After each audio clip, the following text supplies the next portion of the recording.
Hello. Welcome. Hey, I thought that just said stream for a second. You're just being mean on purpose. Stream hasn't even started yet. You're not even still here, so I can't even ban you properly. No. I don't want to deal with you this stream. I gotta fucking lock the fuck in. Where the hell is chat? There we go. Nope. Chat covers. Oh, now it doesn't fucking do that. There we go. Anyway, yeah. I need to lock the fuck in. Given that I locked in so fucking hard that I was late to stream, I fucking did not realize that I had to stream. Hopefully that should not be too tall an ask. I did also get a muffin now. Because, along with... I don't even know where that sentence is supposed to be going. I'll be honest, immediately lost that particular train of thought, if there was a train in the first place, which seems doubtful. But I have a muffin because I only woke up at 3, like in the afternoon, so I have not had... Well, I've had food today. It was kind of a while ago. I might have supper later than that. And this time I didn't. So I had it earlier than normal. I had it later than 3, but earlier than normal I do. So, probably gonna need to eat at some point. By some point I probably mean like about now-ish.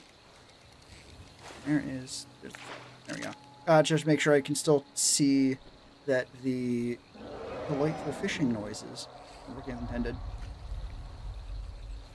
Alright. Yeah. Fucking desk not covered in crumbs.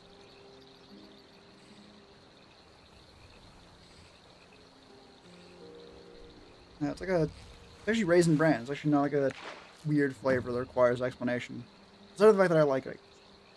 It's not from the muffin. I actually tried to take a bite, and then it was like, no, you need cough from sore throat. Oh. Oh.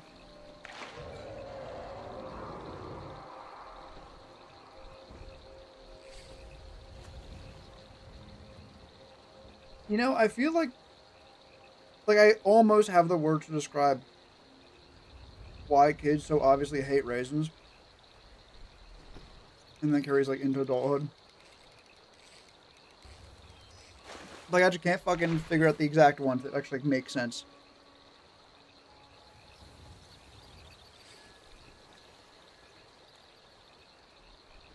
My gosh.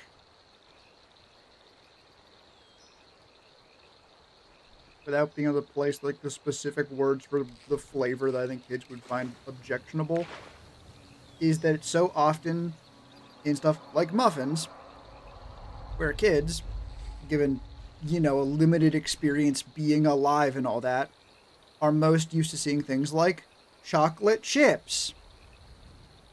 Or chocolate chips. Or chocolate chunks. Like, I'm not sure, like, 8-year-olds have really experienced a breadth of different muffin flavors. But then you eat a fucking cookie or a muffin as an 8-year-old and you're like, wow, definitely chocolate chip flavored. The only one there is. And that's fucking raisins? Like, forget just raisins having a taste that might not sit well with kids. If you eat something that tastes like something you're not expecting, it's gonna throw you. See why a very, very fucking, not very, very, but a decently consistent way of making someone nearly or actually throw up is to replace milk, like in a carton or something they're drinking from, with orange juice. You know, something opaque, obviously. But if you're taking a swig of milk and get hit with orange juice instead, you're not going to taste, ooh, nice refreshing orange juice. You're going to taste, oh god, oh fuck, oh shit, how rancid is this milk that it tastes like this? So if you're a kid and you're like, ah, chocolate chips. Chocolate chips do not taste like raisins. Or if miraculously, raisins don't taste like chocolate chips.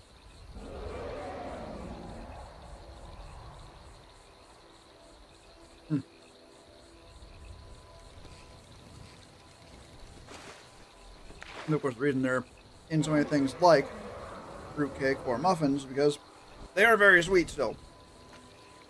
Fruit are sweet, and if you dry them out, like with raisins, you get all the water out, not sugar.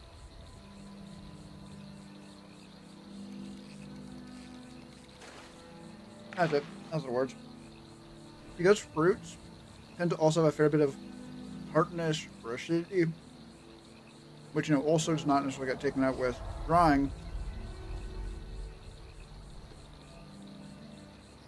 I think it might hit kids in a, well, hopefully not, but, it might hit kids' palates in a not dissimilar way to, like, bitter foods, which kids are not fans of for reasons of, well, predominantly, a lot of bitter things are bitter because they're poisonous, and they're poisonous because they don't want things to eat them.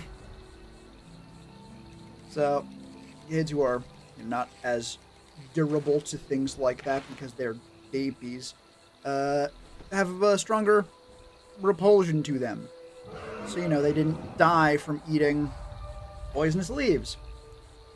Also, perhaps a response of not just are weaker, but also more likely to put random things in their fucking mouth. So, if bring into a raisin, and then putting something very nice and sweet and softer in that particular way, not astringent, not bitter in any way, right? Like, a milk chocolate chip. If they're hit with a raisin, they're gonna go like, what the fuck is this? And then you can also could get, like little packs of raisins. Sort of like a little Smarties box. And I wonder if that's also part of it for kids. The thing of like people or adults in their life trying to convince them like, no. You see, little Timmy, raisins are definitely just as good as chocolate chips. And here's the thing. I don't even necessarily disagree super strongly. Disagree a little bit, yeah, maybe. But kids don't like fucking being told that shit. It's like the inverse of, like I actually saw online, which seemed very clever, where adults or the parents put vegetables on their plates, but not on the kids' plate. So, much like kids with coffee, a lot of the time, or anything else they're not supposed to eat, saw it and went, hey, what's that thing? Why don't we get that? It's like, oh, well, it's adult food. I'm not sure you would really be up for it, but, I can give you some if you like. And, presuming these were good fucking, like, veggies, you can't make good veggies if you haven't had them. Hey, little Timmy, don't let me fucking find out. You're fucking dead. Again, like nice roast vegetables. They're tasty. They're good. They're delicious. And because the kid wants to like them, the same way a kid would maybe pretend to like coffee, or, ask to take a full swig of vanilla, now you get kids that like vegetables because you're not saying, eat your fucking veggies, or I'll get you. It's because you're not respond particularly well to negative reinforcement. Because, they're fucking children. They're not going to go like, well, you see, I understand, like, I need to do this. And I understand that I really do not have a say in the matter because I am a child and you are much more, experienced than me. They're like, why are you going to tell me what to do? But I don't wanna. Why should I? Wah! Fuck you. Right? Anyway.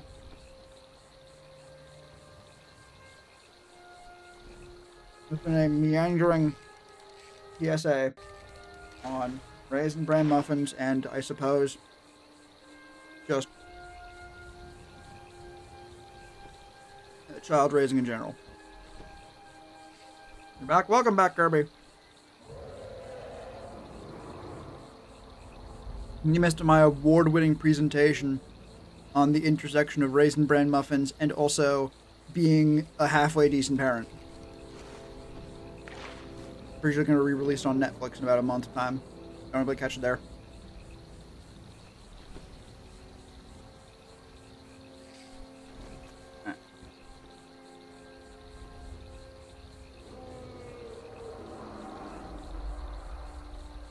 Ah.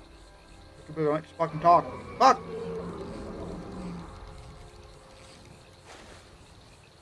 There's nothing here on the Discord. And also, in case you are not. Anyway. I'm probably gonna be quieter this stream. Because, as mentioned. I'm gonna find the fucking thing. As mentioned. I need to be locked the fuck in. Fuck. There we go. I need to get editing done.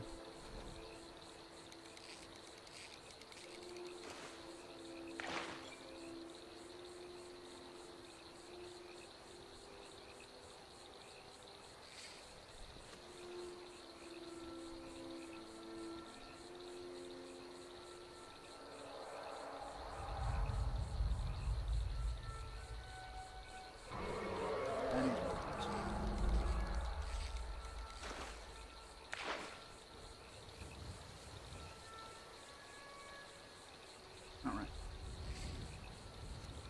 Good.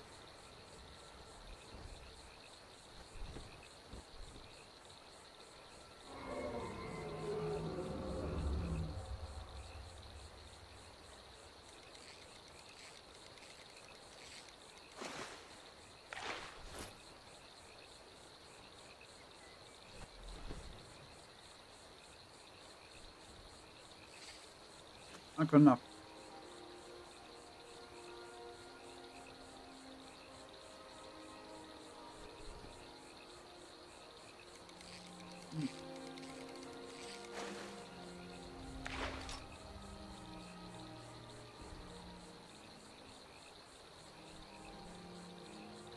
Ah.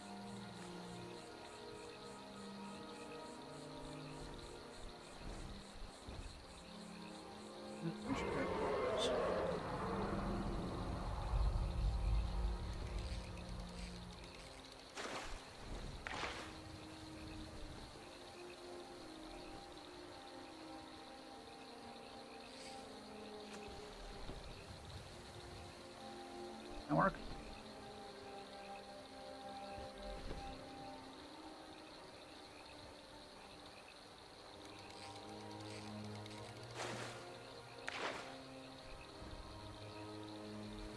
Okay, that seems to work. Oh,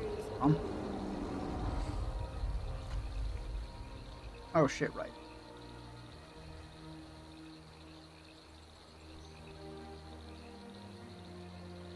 Right.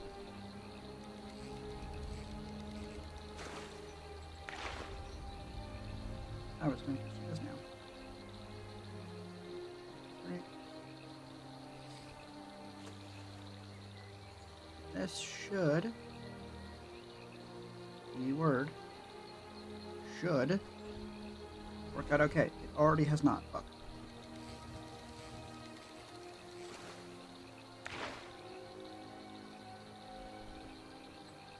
That, please.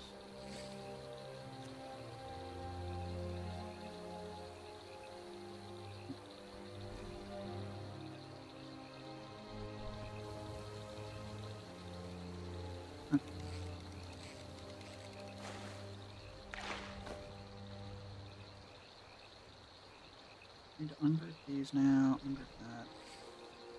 Good.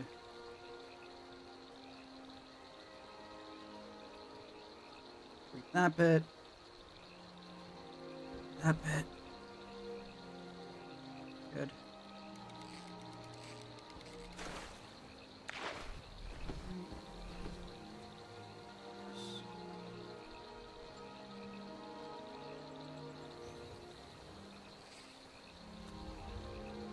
Alright. That's everything, correct? Everything I needed to. Honestly, trying to what I have in this project is a long, like the full voiceover I need. And also, like, all of the decent footage I need to fucking have added together. Which means it's very fucking difficult for me to actually figure out, like, what bits of the footage I need to line up with the voiceover. Because the footage is not in any way organized. It is just all of the good stuff that I could, in theory, use. I'm finding that I need about, like, maybe 10% of it. Which is fine, right? It's all good stuff. And a lot of it's not stuff that I actually have in the script at all, it turns out. Oops.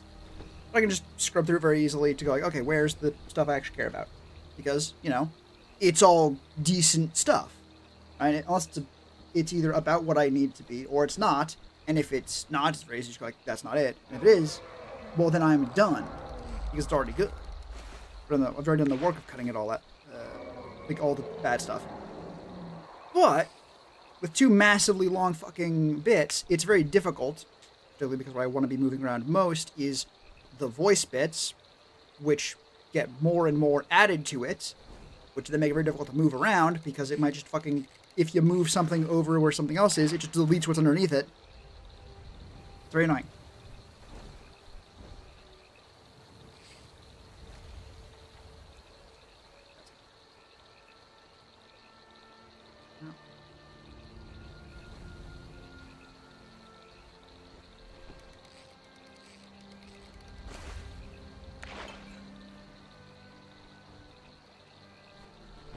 Okay.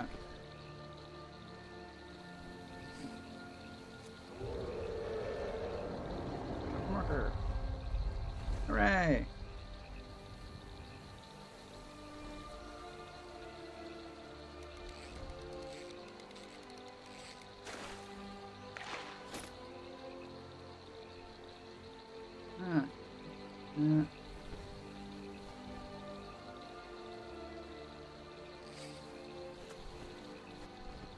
Wait up.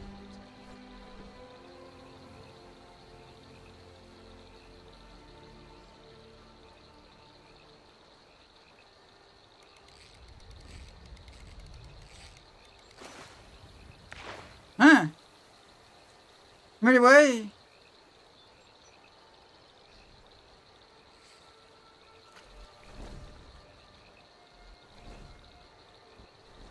Wait, no, yeah, I didn't actually have that bit. Or more accurately, the thing I was confused by was the bit now is very similar to the bit I just did. So, fuck me up a little bit.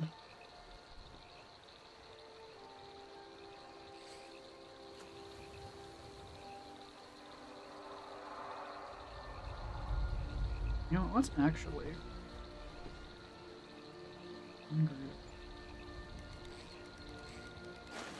Come on.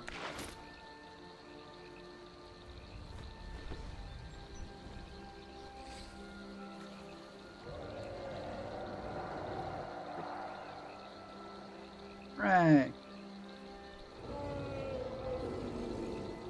That.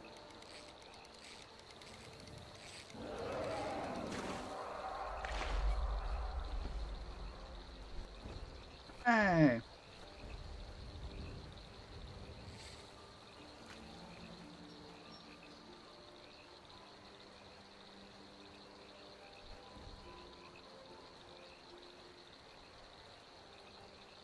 I should do that, which is, I should probably fix the voiceover first. Not that it's, like, bad, but if I'm going to be doing anything to it, doing it now means I'm going to be listening to those changes while I'm doing the editing, and also I won't have the voiceover track any amount cut up, which at this point is getting a little bit sliced up, just because I did the editing for the voiceover at the beginning of the video months ago at this point. So, it's a little bit different than what I would want to do now.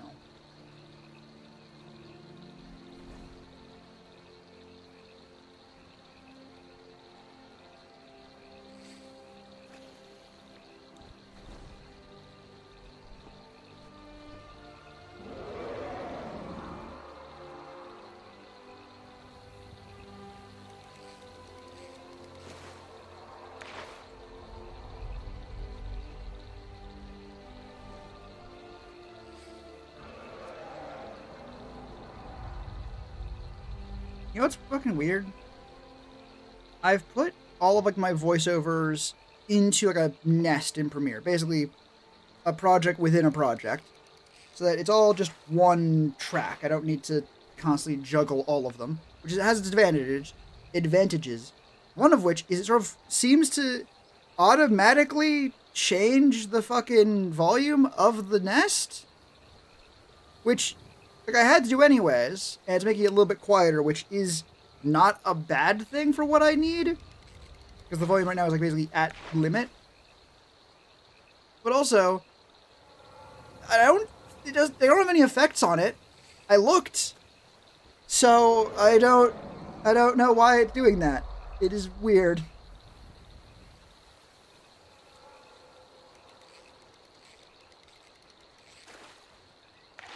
Single bank compression on threshold at -6. All the way up.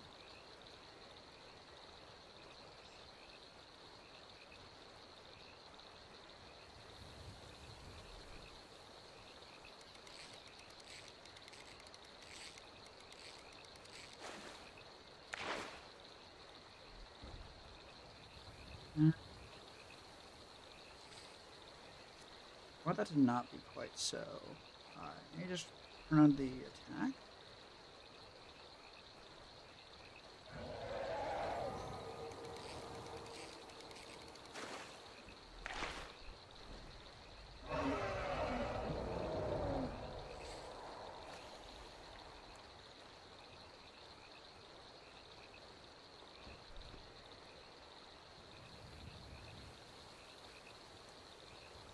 Damn it.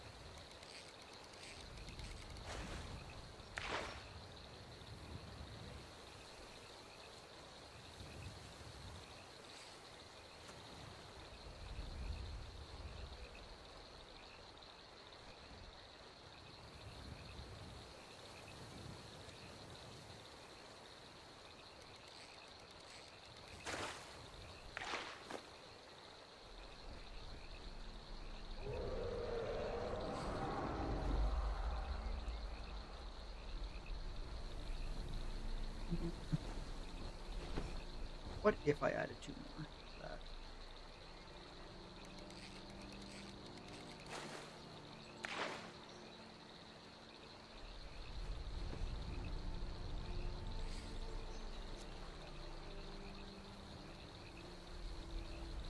Okay, so that needs to be higher attack now.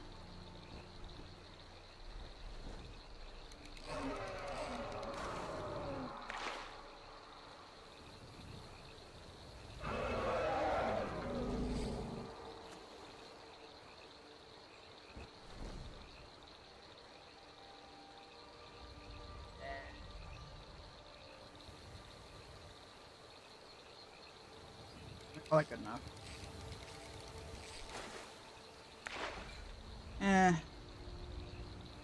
Do I even want to do that right now?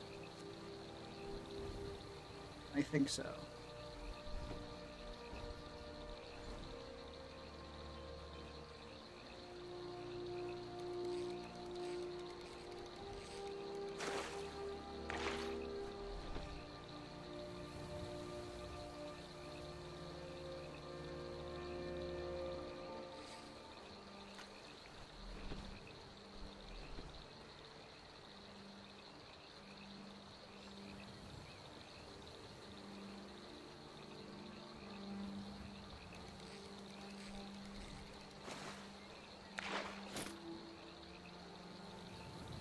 I'm not actually convinced on that, which is frustrating, but, you know, this is why we fucking test things. Occasionally, it will be bad. Maybe not. Nope. Back out.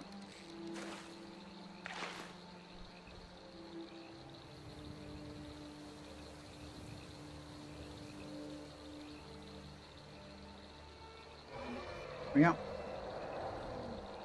Back to how it was like a minute ago.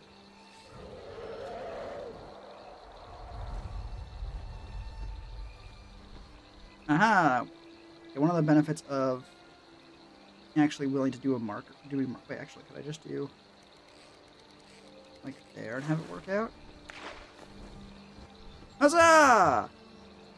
Oh my god, so much more convenient.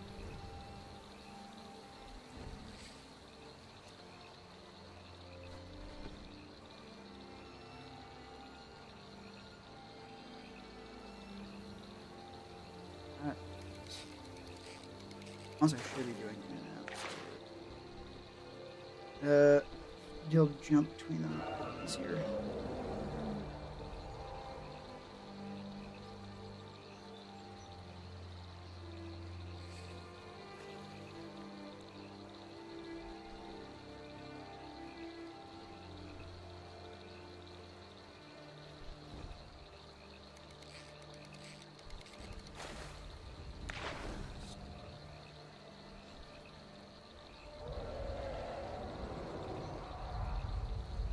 Another problem with everything being so fucking long is it makes it difficult for me to like scroll around in like the actual file because it's trying to be like, oh, do you want to go to see everything all at once?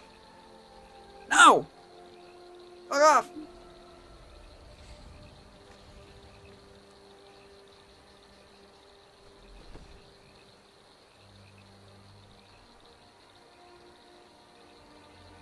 It's actually here.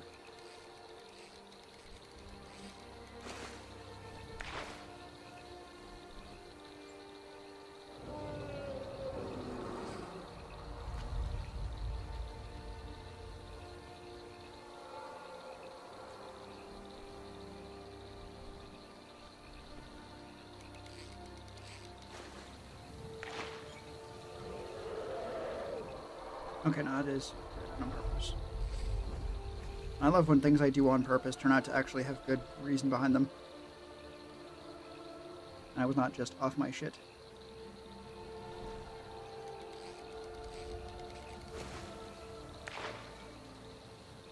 That's old stuff.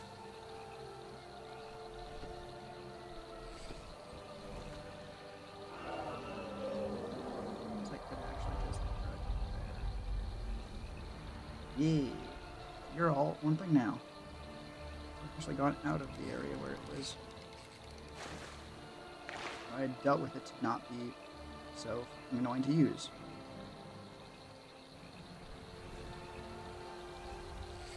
Yes, there is good reason to leave shit in Premiere annoying to use. Mostly because I think video editing in Premiere specifically is a nightmare program. A hobby that I would not wish on my enemies. And the insanity is starting to get to me because I'm actually having a decently fun time.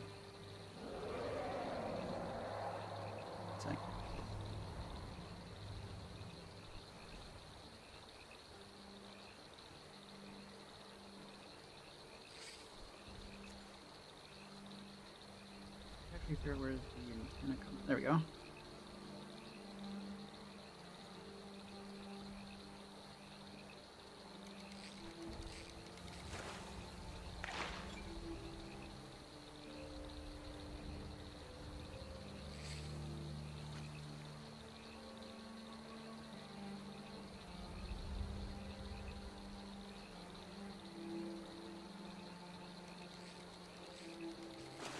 Is that enough time? This is probably not. But like, if it is, that'd be pretty sweet.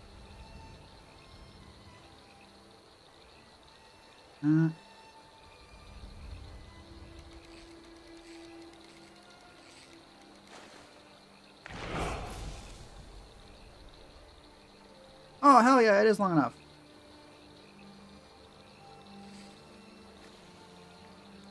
Maybe.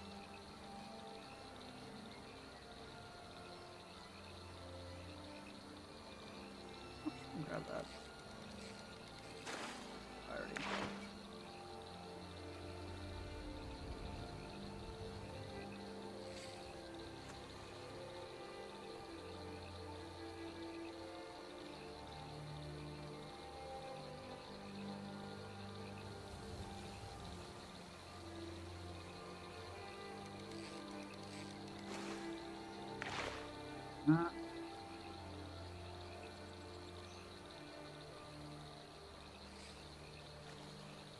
That's really where I want to be at.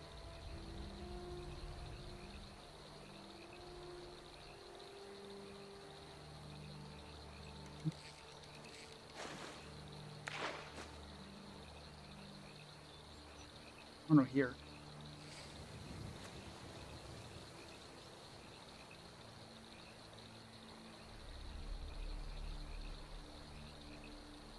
good. How long does it actually go on for? Oh, perfect.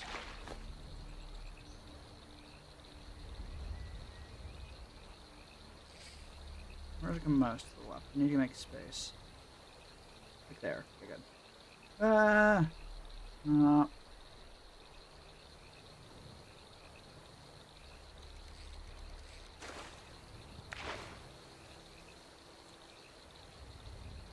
That's kind of like a bunker point.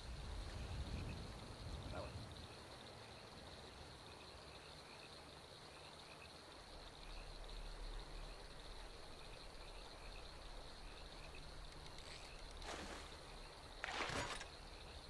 Okay.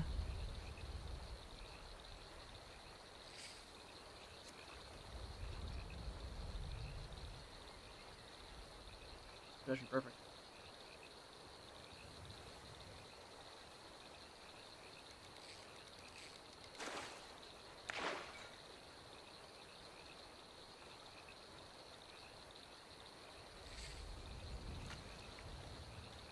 Okay, just slide it over.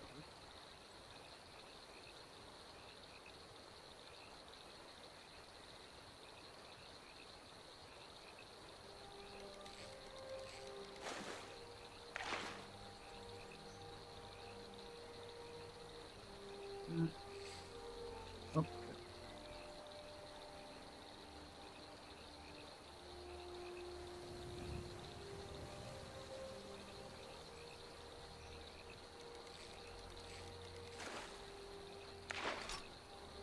That.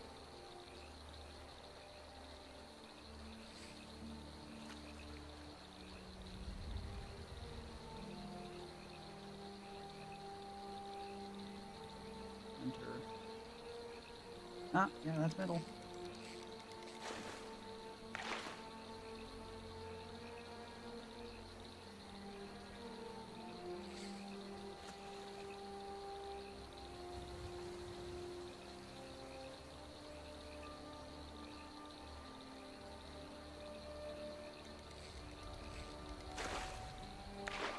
So that's the case. Okay, now I want that one to be slid over like that then.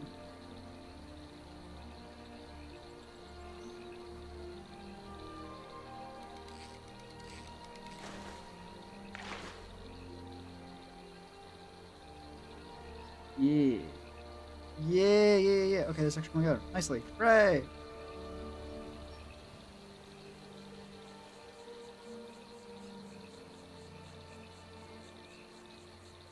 Over.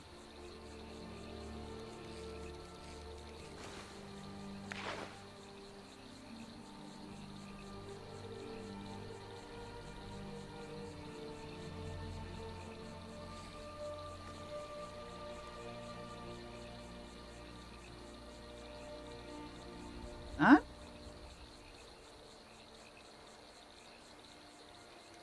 No, a little bit more along.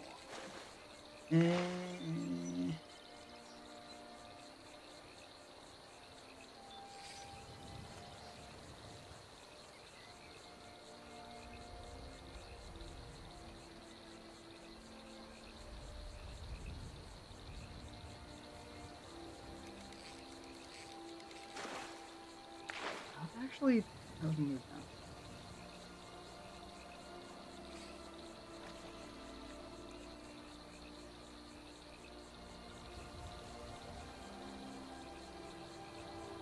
I hate how you can move things on in Premiere. Obviously, it's a video editing software, but like you can have it like, oh yes, move this like with it eased out. So instead of going from 1 to 100, it'll like slowly speed up. It just sucks. It always sucks.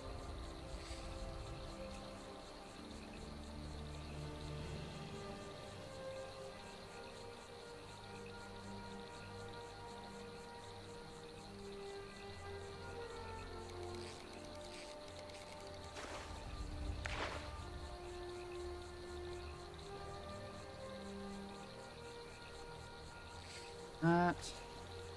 Et voulez.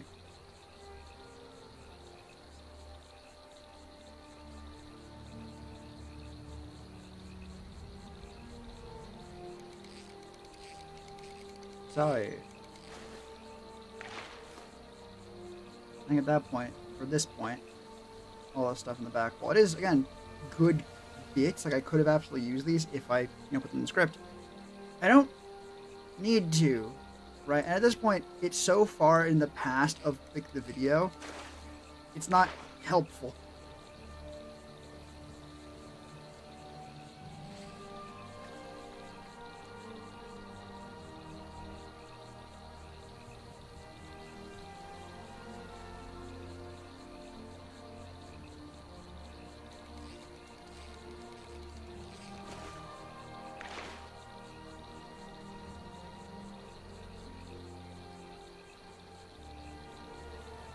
This is...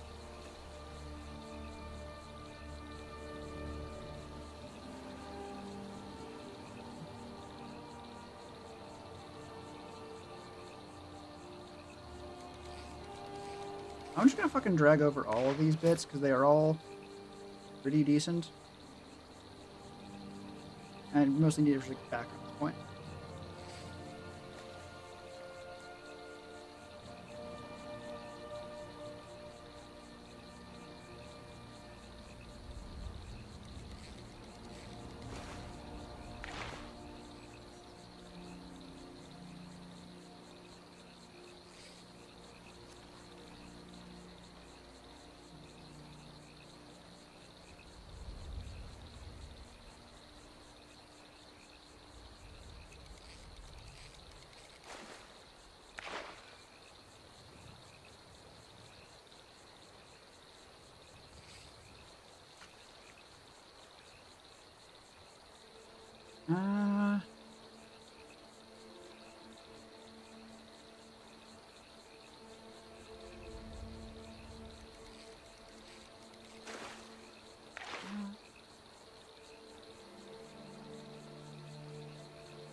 No, that's good.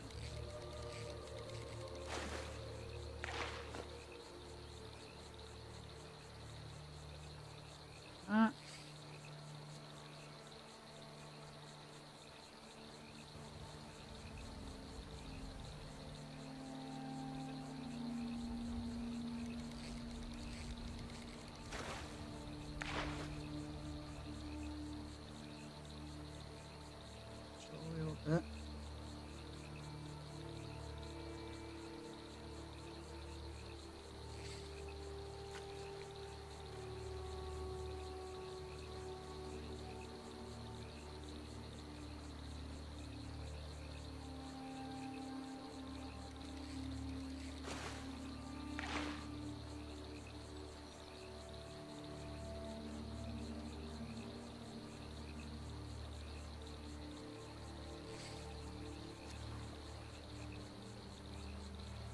Okay.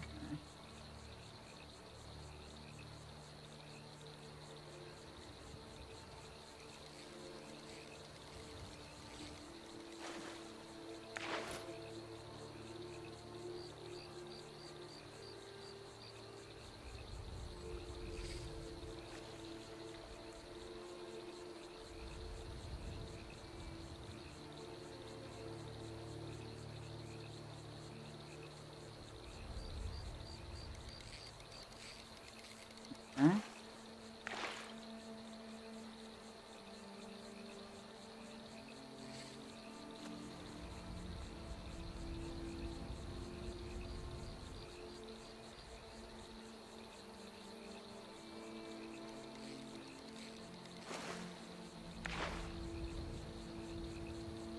Actually, now you need that fucking bit back.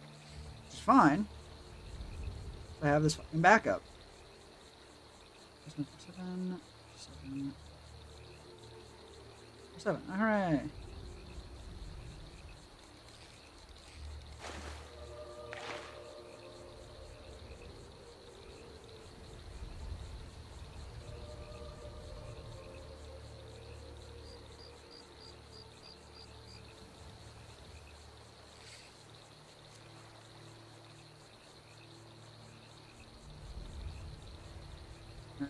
lengths again.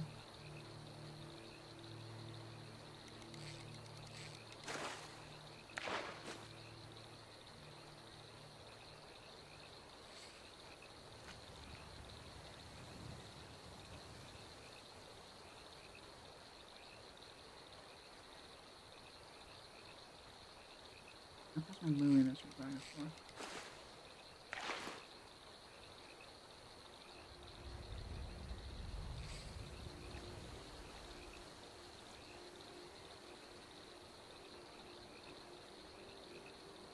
Why don't you pulling it forward, please? Please!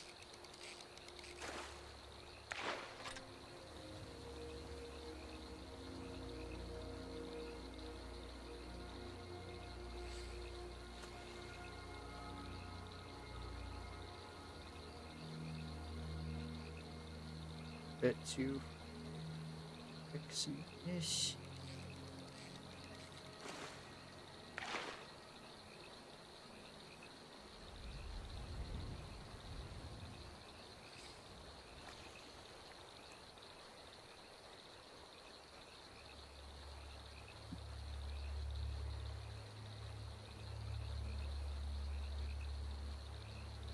Oh, that's why.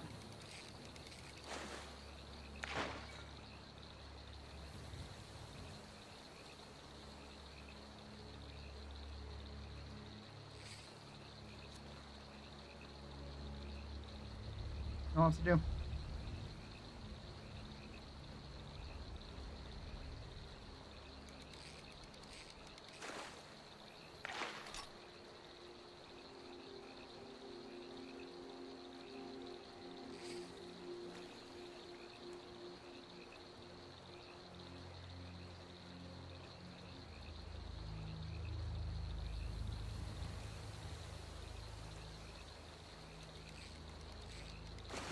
Where's the next bit?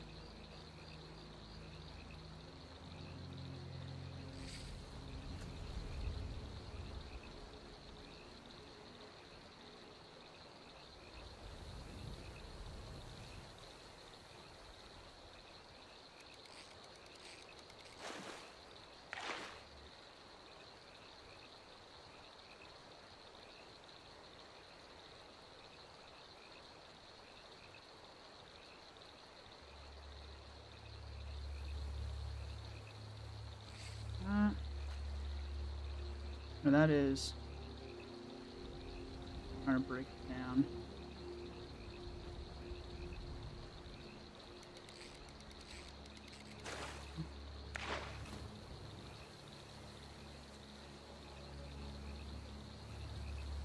Okay.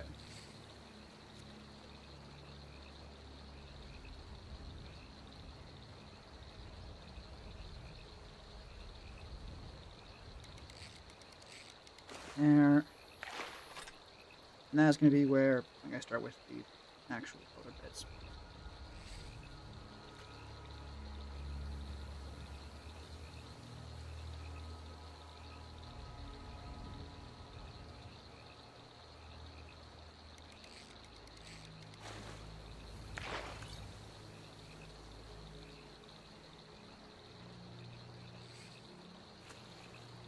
That is where the pictures and clips from the Roxy I found bits goes. Okay, so with that, I could.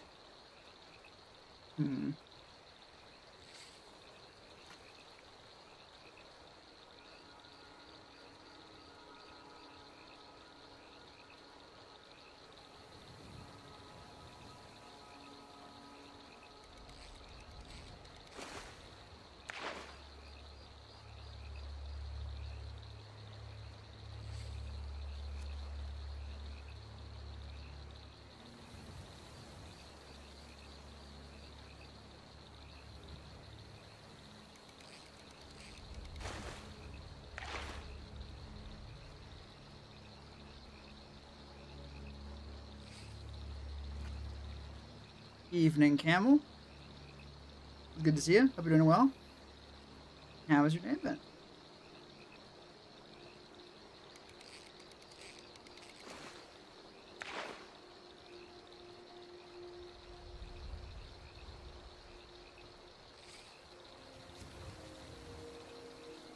Ooh, actually, I could use that picture of clips of the plastic.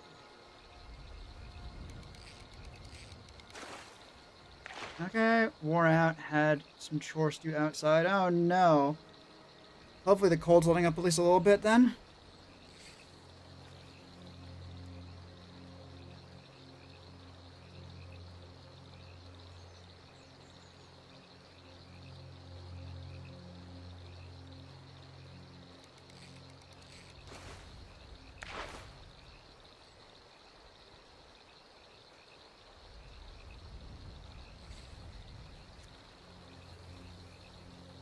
Oh, another 2 inches of snow. Today, oh no.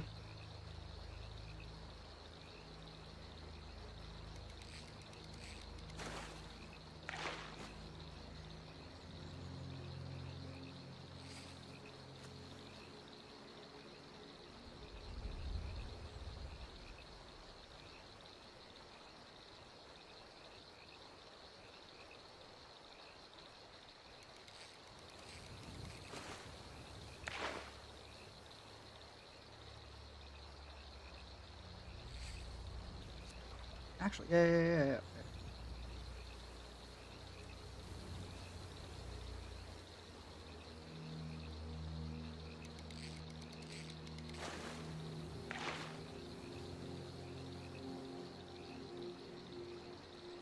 Did I already use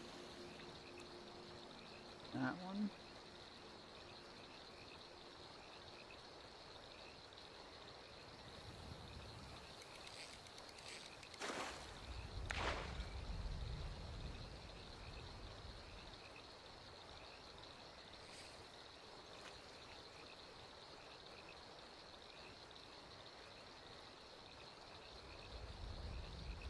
Also, sorry I'm gonna be quiet this stream. I need to get editing done. He's thinking.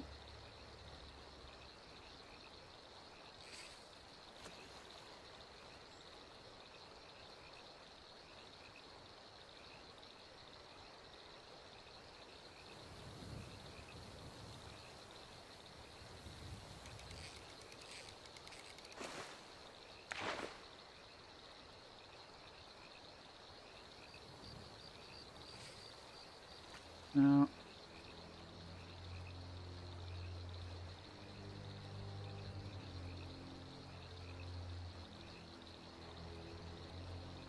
No, ducks froze. Didn't go under the heat lamp. Had to rearrange the animals so we could lock the ducks up. They go feed and water the chickens. You're whooped. Oh. Yeah. That sucks. Animals sometimes don't know, like, the things that seem obvious to us, right? Like, to them, it is a magical thing, heat existent thing, or rather, they might not know where the heat is coming from, and so when they leave it, they don't think it will still be there. Oh, that is conjecture. I know this in the sense of things like reptiles or arthropods, where if you give them a heat mat to try and like give them like more heat to their enclosure, like, you never ever put it on the bottom of the tank. Oh, we lost. Okay, yeah, you can never put the heat on the bottom of a arthropod tank because they can burrow, and specifically, they burrow to avoid the heat, like cool down away from the sun. They're not gonna notice that. Fuck. They're not gonna notice that it's getting hotter as they dig. Or rather, even if they do notice, they might just think, "Oh no, it's getting hotter outside. I need to dig even deeper," and then they'll end up getting cooked. Yeah. Only so much you can do. Well, not putting the heat map on the bottom.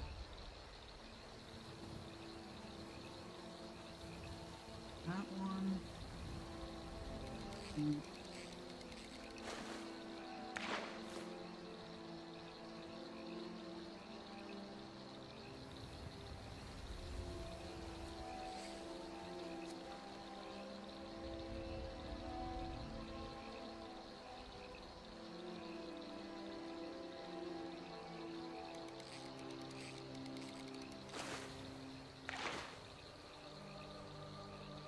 they're safe and sound now. Ducks are very resistant to the cold.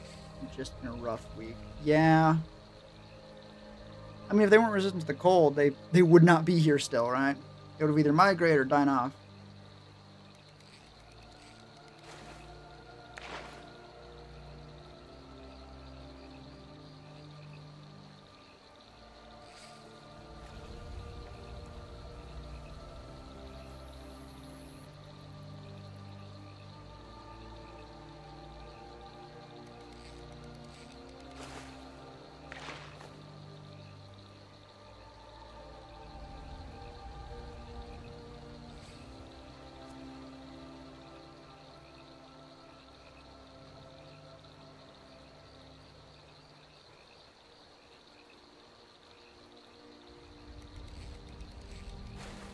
You're going for chicken for tomorrow. Alright, I'm good. You guys have things to do.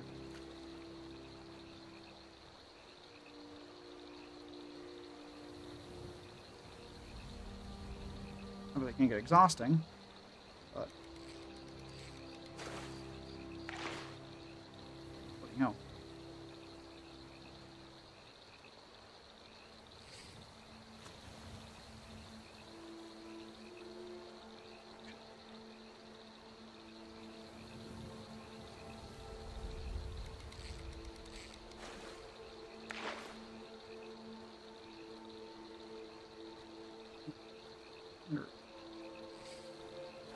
No, they already went to bed by the time I got up there today. Oh, gotcha. I still mean, like, having things to do is very, very helpful. I know that some of, like, my worst weeks have been where I didn't really have anything specific. Or nothing with, like, a thing like, oh, I need to do this tomorrow. It's like, I need to do this. Because it's so easy to just do nothing. That's not good.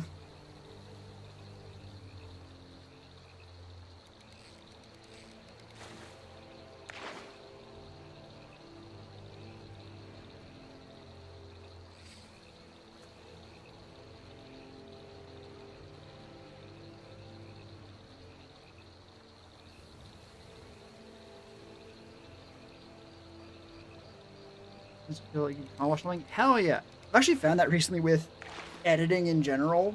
Now that I'm getting back to swing of things and more practice at it, it's nice to go like, I did that. That's the thing I accomplished. Which, more broadly, it is. Honestly, practice is fucked up and evil, and I hate it. The fact that in order to do a thing quickly and effectively and well, you gotta just fucking do it a whole bunch, slow and ineffective and shitty.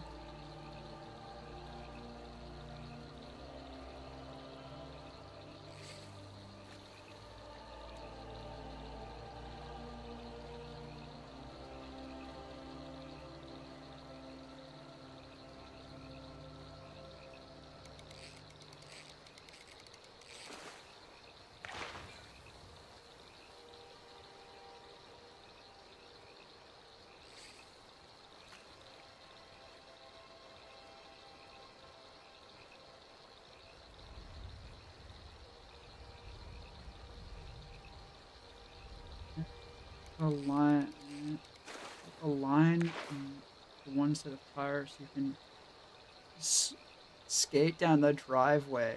This is like 12 centimeters thick. Damn. Right, this.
good.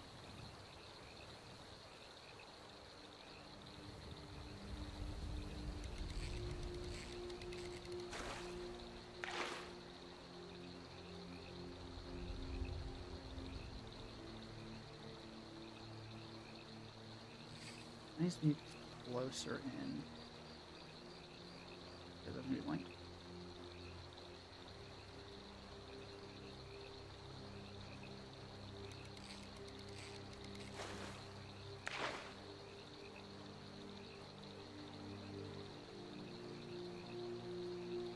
Keep it further out than that because I don't keep it fully.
Perfect. Yay. Yay. I love it when a plan vaguely sort of maybe works together.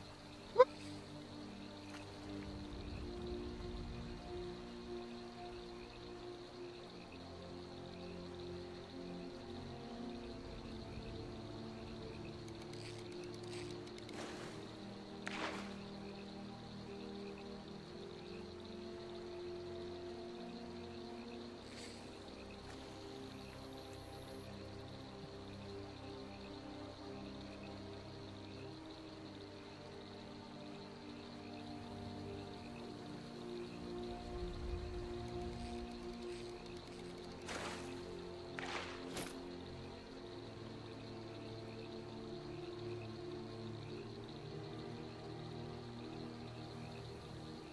Uh,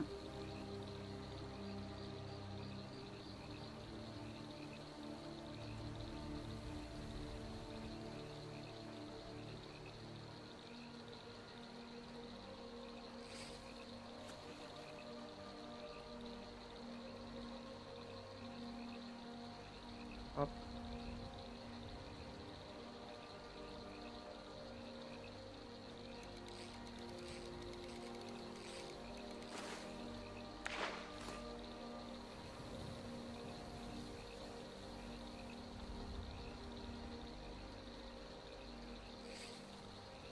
A bit further back.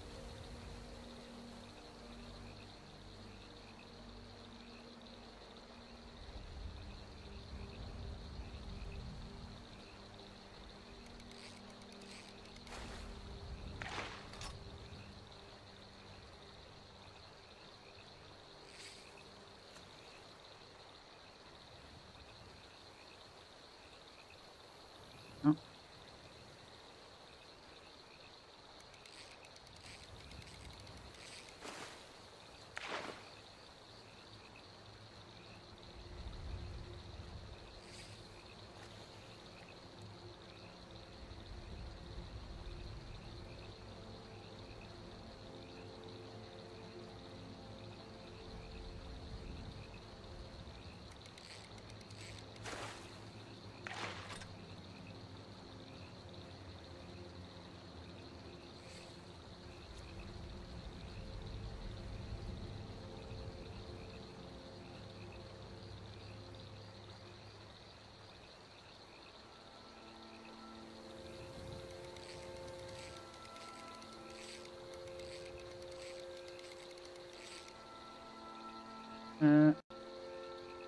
Doc, would you ever want to suffer through Skyrim on Legendary?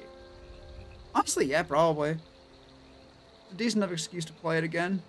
Well, honestly, I was going to use an excuse. I think there are better ones. Like playing through, what is it? Moon... It's something to elsewhere.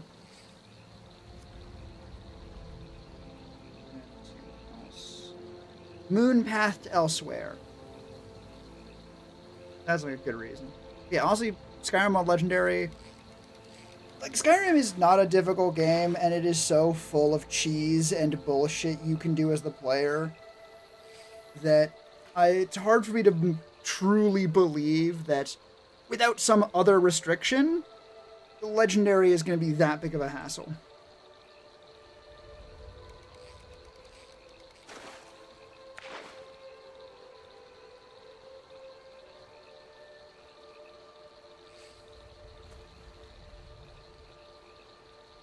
Watch the suffering. It's crazy. Difficulty jump from expert to legend is ridiculous.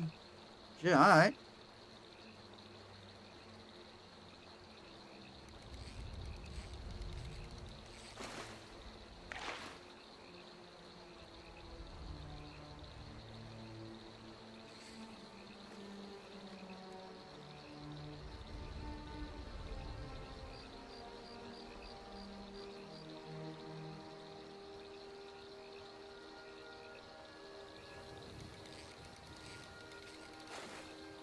Are religiously anti-cheese. Well, I guess I'm not. Is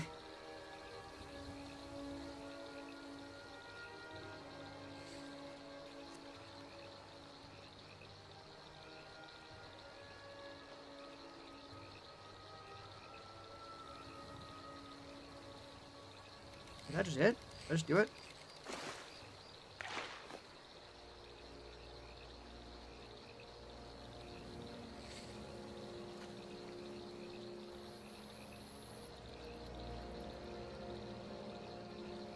No, max difficulty, I'm doing it for the challenge. Achieve the challenge away. It was pointless. Honestly, any decent enough reason to use, like, potion stacking shit, it's fine. Like, at a certain point, maybe that's the thing. Things like potion stacking, for me, I normally feel like are cheating, or like, are detracting from the experience. But, that is so long as the experience is not like, actively too difficult, in a sense. And then there's rest looping and becoming a One Punch Man. Here's the thing, again, to the thought, when you're doing things like infinite gold glitches or infinite damage exploits on the, like, classic playthrough of Skyrim, I have to start questioning if, like, do you like Skyrim? Right?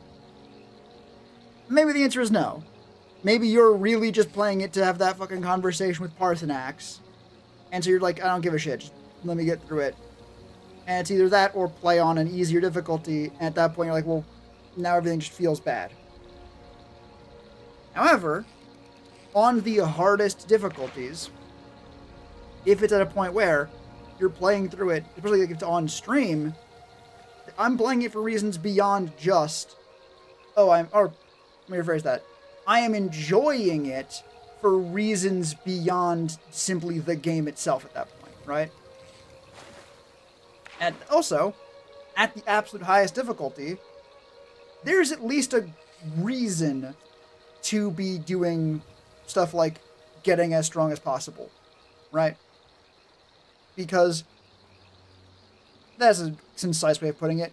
If you're getting infinite damage for fights you weren't going to have that much trouble with anyway, why? Right? Why are we going through the effort of getting, like, the final end... This is a better example. It's like the final end game weapons. Where it's like, oh yeah, I have max enchantments. Like, I can kill anything. Why are you getting those? So you can now one-shot skeevers instead of two-shotting them. Why? Hours to get the first dragon fight. I expect some levels of cheese. Even accessing trader chests and stuff as long as there's a struggle. I think accessing trader chests... Yeah. Not bad getting cheese, because like, it doesn't specifically break anything with, like, again, like potion stacking, right?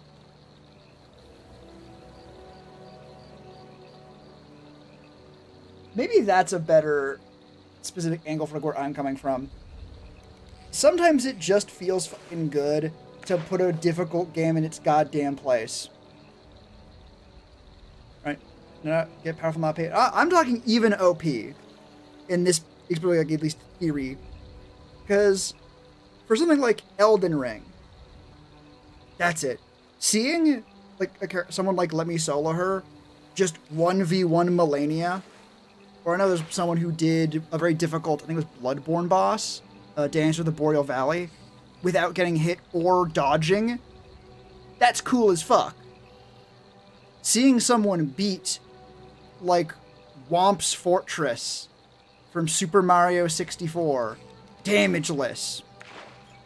Okay. Alright. And while, yeah, defeating Alduin on max difficulty because you potion stacked and have 10 trillion defense armor with a 10 quadrillion damage sword is not impressive.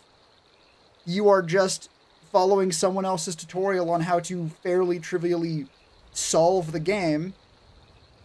But games are played experiences. It might feel fun as hell to just be like, hey, Alduin, and just punch him really, really hard in the nose. I don't want to let you know if it's rough. One Skyrim, and I no longer care about exploiting. Also fair, right? Like someone's particular ideals and thoughts for things like exploits, like, they vary.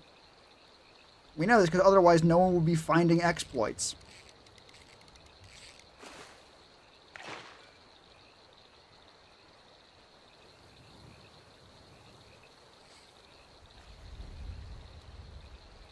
Might have a gap anywhere here. No. Hooray.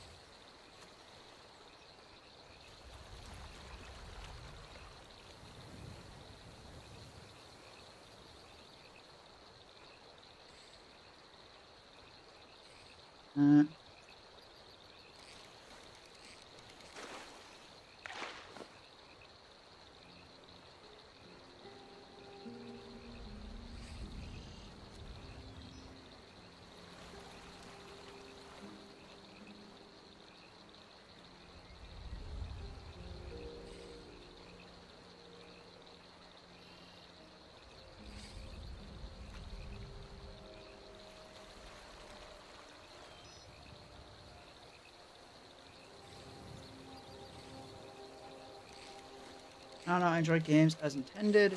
A block in your brain once I have explored chi. I stop caring about that run.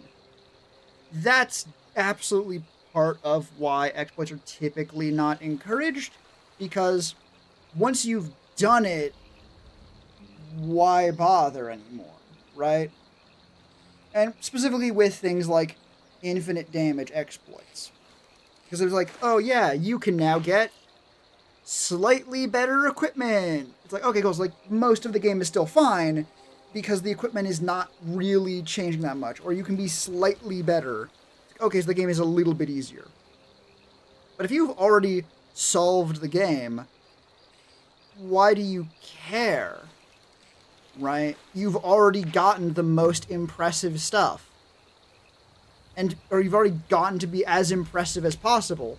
And everything in the game that is meant to like escalate and become cooler and more intimidating and more impressive is all just gonna land like a wet fart because, oh boy, you killed that big scary thing in one hit. What's the next big scary thing gonna be? Like, oh, you killed it in one hit? Okay. Right? It's why, in terms of, like, fights, true invulnerability is boring as fuck. Durability is awesome, because lets you show off much bigger hits. You see why, in most fiction, it will either ignore guns, or explain why guns are not actually as scary as you would expect, because it doesn't matter if you're super duper powerful and strong because, well, are you any more bulletproof than regular Joe Schmo? No? Well, okay, why do we give a fuck then? Like, the fight with you is gonna end with you being shot in the face, same as with Joe Schmo, who runs the fucking corner store.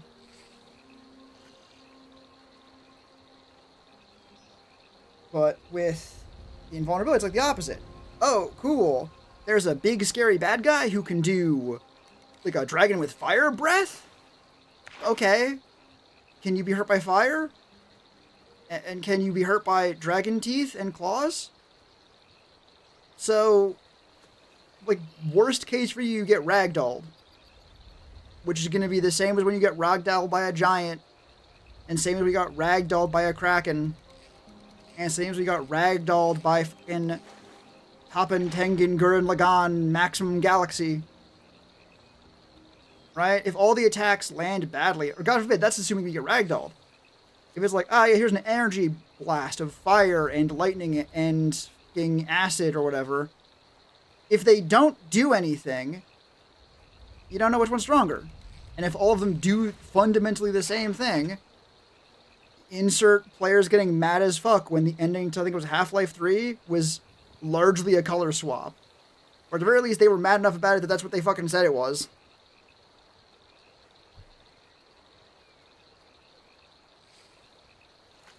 That's like the game's book example. Not my totally hypothetical one. If you already have the best gear because you've exploited a maximum damage glitch, okay, so like what's the next boss going to be? Who cares? Right? At most, you're going to see what their attacks are and go, oh, neat. That looks like it could have been cool. Alright, next. And that's the best case. Most likely what's going to happen is going to be a big boss, and they're like, oh, hello, I'm the boss of this dungeon. And you're going to be like, okay. And they're dead. At that point, you might as well just be fucking looking at all the game's models in isolation. Now, of course, it is not fucking impossible, or even necessarily that difficult, or more difficult, to make stuff where, like, there is not really a threat of losing, or even any challenge. It's called, like, you know, stories, which are very easy games. But they're not designed for that. If they're designed to be a challenge, and there isn't one, it's missing a fundamental component, right? Like a romance story where you cut all the chapters where there's any sort of chemistry between the characters. Also, I got 2 messages back to back from on YouTube, because YouTube is terrible. A total tangent, but my favorite comic about Superman is when Clark Kent got targeted by an assassin and the dude shot Clark dead in the face during a date. Bullet fell on his food and he ate it. It says unless the city saying, if the reporters eat bullets for breakfast, I'm not sticking around. Yeah. Now, I think Superman is a very good example of doing so-called invulnerability well, at least when Superman is done well in general. Because, I mean, one, he's not. Things can hurt Superman. It's just that they need to be really strong, right? And B, maybe after each other. No issue. Okay, good. That was not even mine. That was YouTube's end. Yeah, the other side is people have been writing Superman for a long time, so they've gotten pretty good at writing Superman into problems he can't just immediately solve, right? To use an example without Superman specifically, in an Avengers cartoon, this is somewhat hearsay, but I trust OSP and I have no reason to think they would be making up a scene from a fucking cartoon. TLDR, bad guy has lifted the city of Manhattan out of the ground and is now floating in the sky. And they've also now dropped it.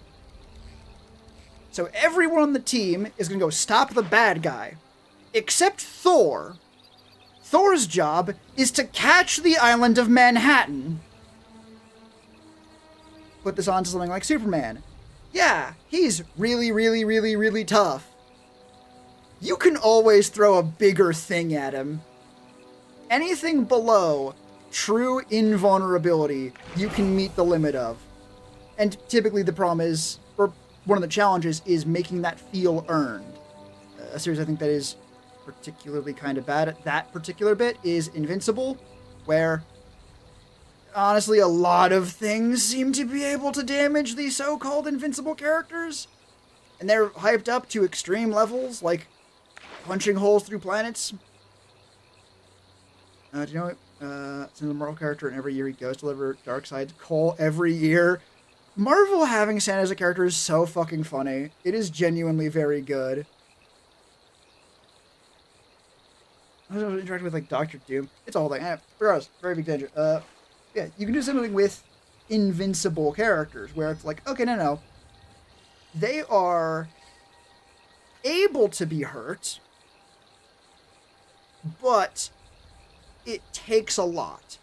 And even if they physically can't be hurt, let's go back to the sort of like the mixing of the two. Mixing of the two, like they can still be hurt. It's not literal invulnerability, and also being creative with it. Which I don't think I actually specifically sort of danced around that a little bit. Again, with like sometimes you need someone who can just take it. Being creative with the invulnerability, where it is like, okay, I cannot really be hurt, but unfortunately, I'm a superhero, and that means I'm trying to accomplish something, right? Now, sometimes it is as relatively easy as doing the shielding someone else with your body bit. But that's typically, essentially, what's the fucking term? Like the opening to Skyrim, but the one like where you see a large distance. Establishing shot. There we go. It's an establishing shot. It is one of the first things you see so that you can know, okay, this person's very, very, very, very, very durable.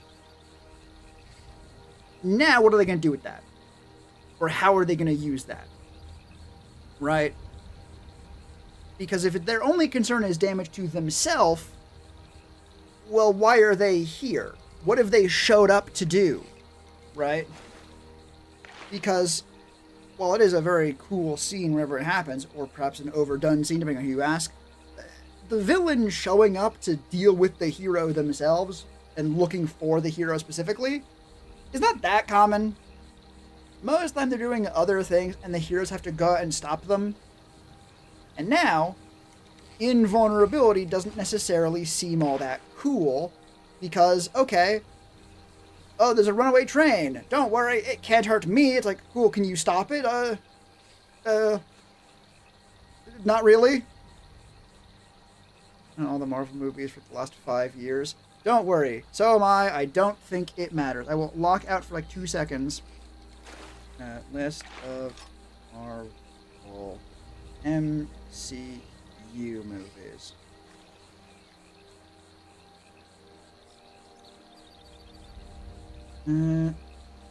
Phase 3. They released so many.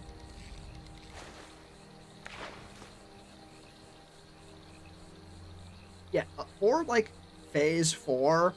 I know, I've seen Multiverse of Madness, Doctor Strange Multiverse of Madness, and I've heard Spider-Man No Way Home. I heard bad things about No Way Home, and while I did enjoy Multiverse of Madness, like the critiques on it, I could not really disagree with. It also helps that I had not seen WandaVision and had no fucking interest in the character of Wanda Maximoff, aka Scarlet Witch, at that time. Cause oh my fucking god, this is just getting Phase 4. Phase 4 ended in fucking late 2022. We're in Phase 6 right now, apparently. Or, yeah, we're in Phase 6. Phase 5. I'm sorry, The Marvels? Oh, this feels fucking... This feels like if you could walk into a boardroom of a bunch of old-ass dudes and they went, we need to corner the woke market by having a woman movie for women's. That's what looking at this poster is like. It's like I'm imagining that immediately because it feels. I mean, they really want you to know, like, yeah, the Marvels. There are multiple of them. That's it. The Marvels. The poster has the S highlighted because they really want you to know. Oh yeah, this movie has multiple women in it. WandaVision was a great series. Don't watch Multiverse of Madness. They ruined Scarlet Witch.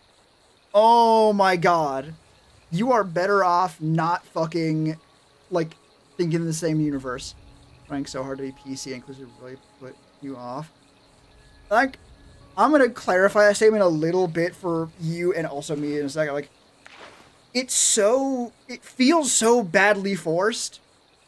Like it's like they would be like winking at the camera. Like, it would not be out of place for them to be like, oh, what?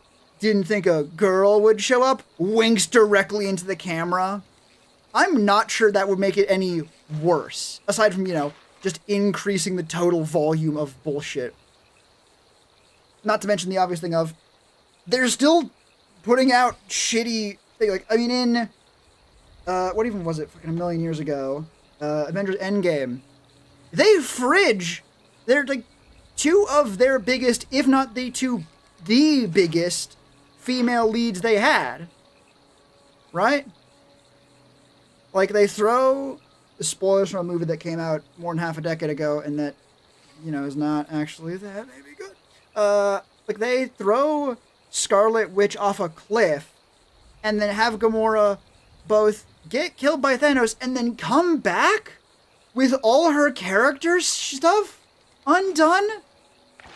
No, this is not like a fucking Guardians of the Galaxy movie. This is an Avengers thing. This is not like Guardians of the Galaxy world building. They wanted to show Thanos killing someone and make fucking Crisp Rat fucking sad. And then I think in that same movie, they have a scene of like all the heroes fighting back. And then they do like a back-to-back-to-back-to-back shot of all their female heroes, the ones that they didn't fucking kill off already. So it's like, okay, so the fucking lip service feels very, very forced, and the actual content goes counter to that. You agree?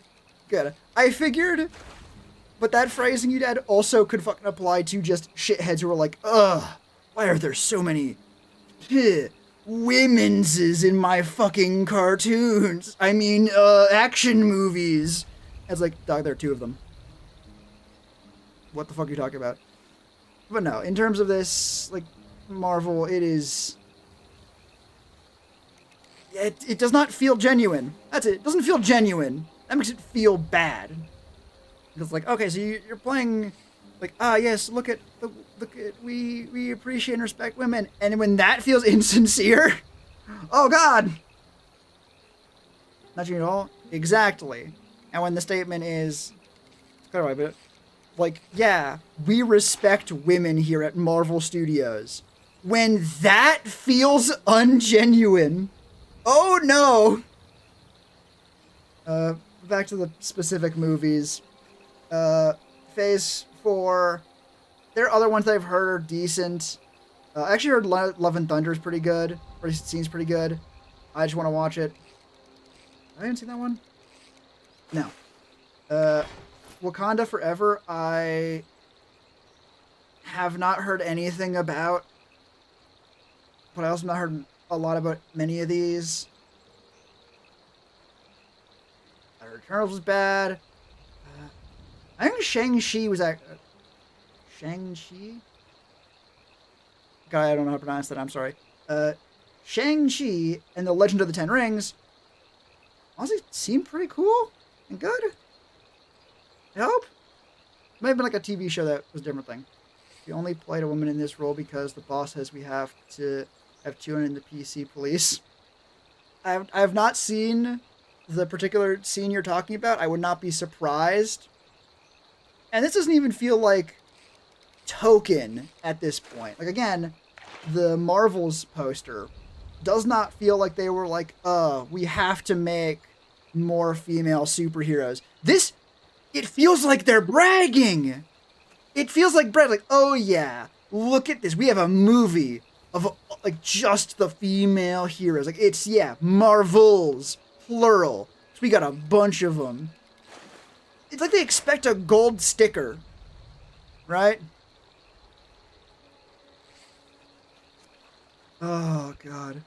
Yeah, back to the film specifically, not Marvel's less than stellar fucking track record.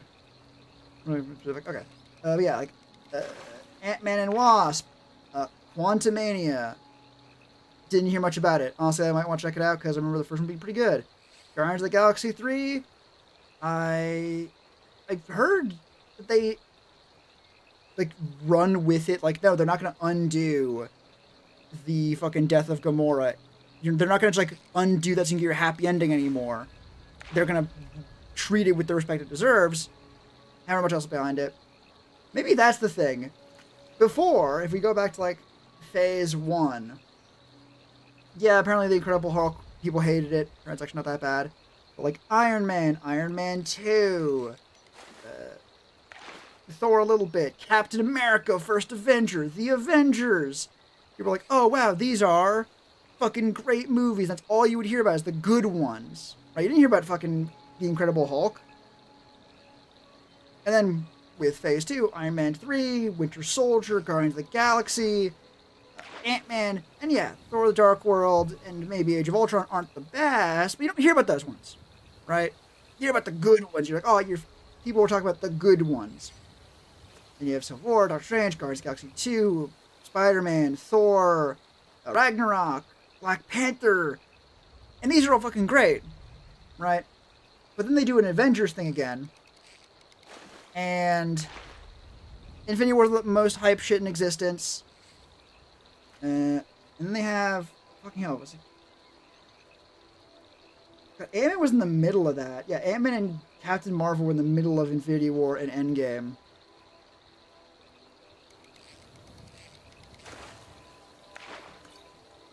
Oh no, Ant-Man and the Wasp. Okay. Weird. I remember watching Captain Marvel. I don't remember the fucking Endgame, so it doesn't matter.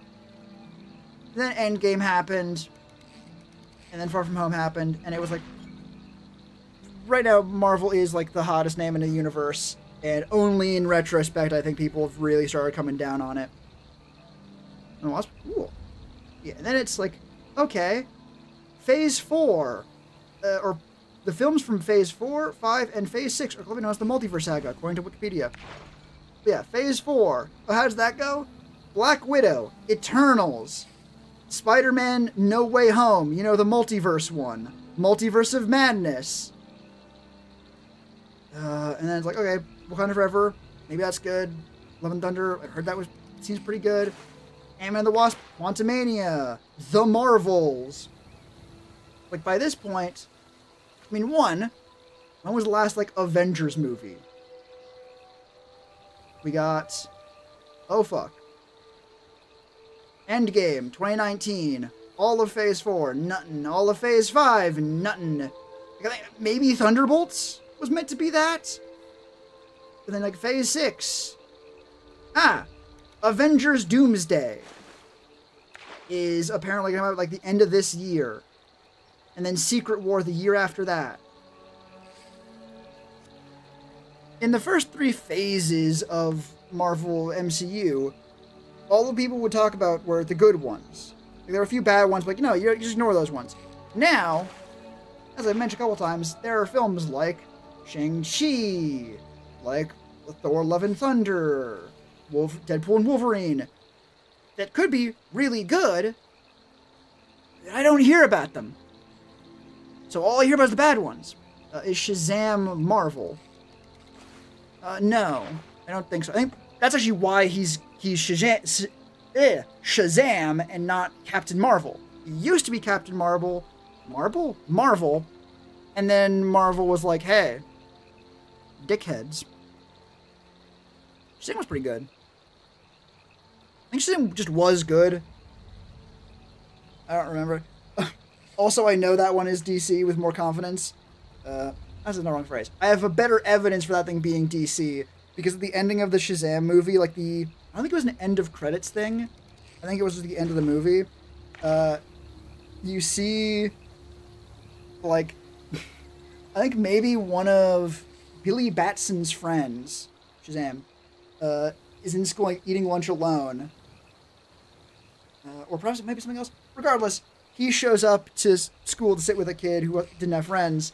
Like, oh, hello, can I sit here with you? To be, sitting at eating lunch at school with a superhero. They're in elementary school. That'll make that kid's entire fucking life. But then Shazam is like, oh, I hope it's okay if I invited one of my friends along. And then, just from the midsection down, because they're sitting down at a lunch table, you see Superman walk up. If I remember correctly, the kid even looks over and fucking startled because it's fucking Superman. Oh, God. God. Actually, fantastic pivot. DC has been putting out some fucking banger movies. Those movies were amazing. There's another Shazam movie? Regardless. I need to watch them again, but yeah. DC movies have been fucking really, really good right now. Partially because they're not a fucking extended universe. The Batman and Superman, the movies, not directly connected. I think they're specifically unconnected. Right? They are just a Batman story and a Superman story, and they are not in the same universe. I know specifically with the Batman, they did the specific angle of this is a world where Batman is the only superhero. And so they were able to be much more focused on that. Doing some Batman. Yeah, that's what they can do with Batman. These heroes have been around so long and gotten so established. You can do so much with them. And tying them to like extended universe all the time is a little bit kind of goofy. I've actually been reading, I think it's the, where are you? What's your name? Immortal Legend Batman. Which is, hey, what if Batman was a sci-fi Super Sentai character? And it does a lot with like the Batman mythos, but it's also very, very much its own thing. The easy example is sci-fi setting, fast and light travel is established through the use of dark energy. However, when humanity first accessed that power, they permanently tied themselves to or unleashed the universe's shadow. Now there are shadows around, they're big monsters, and they have to fight them. But there are 3 immortal legends that fight back against the darkness and allow humanity to travel the stars. The Legend of the Night, the Legend of the Day, and yada yada. It's Batman, it's Robin, and it's Nightwing. Importantly, there are 3 different roles. And importantly, they are not... Like, Batman, Bruce Wayne, is not the first one to be Batman in this setting. In fact, the idea of, like, immortal legends is a myth. It is a belief that they foster because humanity needed to believe there was someone out there that would protect them, and they couldn't believe in a person. They needed to believe in an entity, a force, i.e., the immortal legends. Alfred's one of the legends? No. Alfred is actually, in that setting, one of a series of Pennyworth artificial intelligence robots. And honestly, the design for him is really fucking cool. It's really neat. But yeah, back to the thing of, like, one of the interesting things they do that's not, like, a spoiler. The 3 different paths, or there are 3 different immortal legends. One of them taps into the darkness itself. They learning their enemies and could use that power for themselves. That sort of thought process. Know your enemy, use their power against them. And they called that way the Path of the Bat. Another person went the other direction, fostering within themselves essentially the brightness, like the bright energy that binds their universe to the shadow, right? They're not clear on this. It's like a sentence of fucking like dialect. not dialogue, exposition to basically be like, here's what these things are about.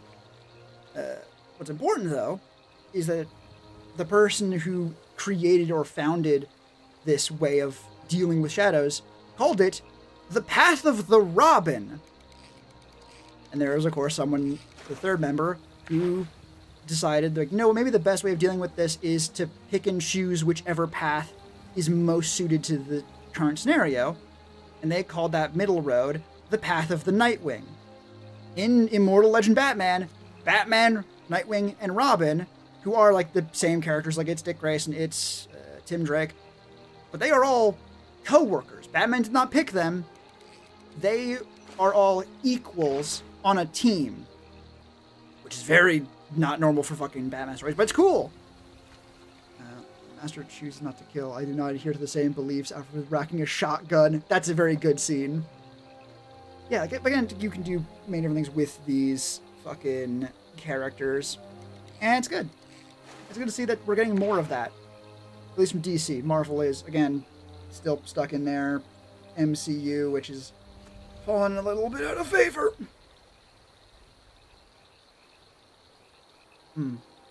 Really cool. Yeah. Actually, have you seen... I'll say specifically Superman, because that's the one I've seen.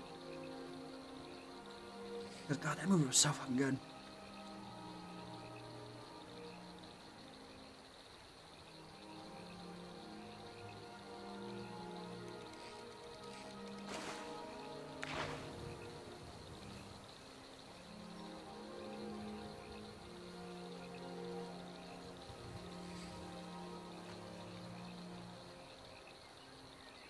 With Superman vs. Batman, oof, that's a bit rough. The animated one's much better. Recommend that one. That's pretty good, actually. But no, watch the new Superman. It's really, really, really, really good. It's really good, like, for all the characters. It's a very... It was I've heard worse things than So clearly you must be one of Superman v Batman's strongest supporters. It was Just glad I've never accused you of being a Batman v Superman movie fan. It's for the bit. Yeah, the most recent Superman movie it's not like a character study forward, I would say. Like, it is a good Superman story, but it makes a damn good character study. Like, probably, will I have Super Box I can stream basic? Ooh, fuck yeah. I don't know, like, not. Probably one of the best. It's a very good case study of, okay, for Superman, why is he so good? Beyond just powerful, why is he the symbol of hope? And what does that mean? Because this is not actually spoilers, but the setting of Superman is, in contrast to the Batman, one that already has superheroes. Right? Superman is not the first one. He was not the first one. And he's also been doing this for a little bit. Right? So, now we get to see, okay, what makes Superman different than other heroes? Right? And what does it look like when a setting that previously just was very much like our own now gets Superman the symbol of hope? I love that Neil deGrasse Tyson got to help decide Superman's origin story. Really?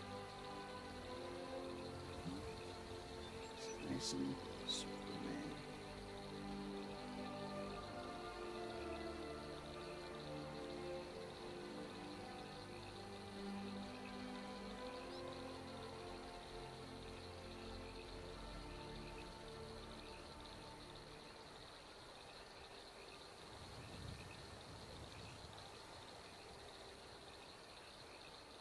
Huh.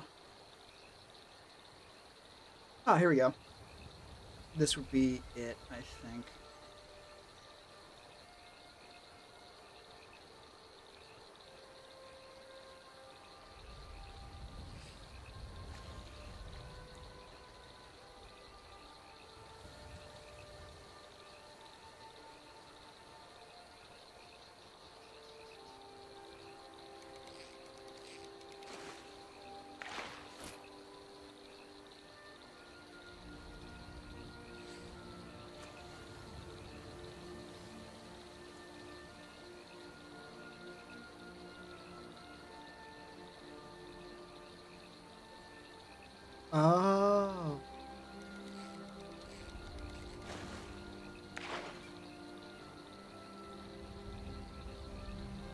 Okay, I will give more details on this because it's actually really, really cool. So, DC wants to write a story where, for one thing, they visit what was it called? The Hayden Planetarium. The Hayden Planetarium, where Neil deGrasse Tyson works. So he could look up and see the destruction of Krypton. Because, you know, light travels through space, it's many, many light years away, you will see it. And Neil was like, well, you can't really do that because he got here as an infant, right? So either, like, the best case is he was traveling on a beam of light. He was traveling at light speed. Fast anything could theoretically go. But then he's traveling with the light of the destroyed planet. And then he grows up, has his origin, and he's 27 years too late. So, you would need to give him a wormhole.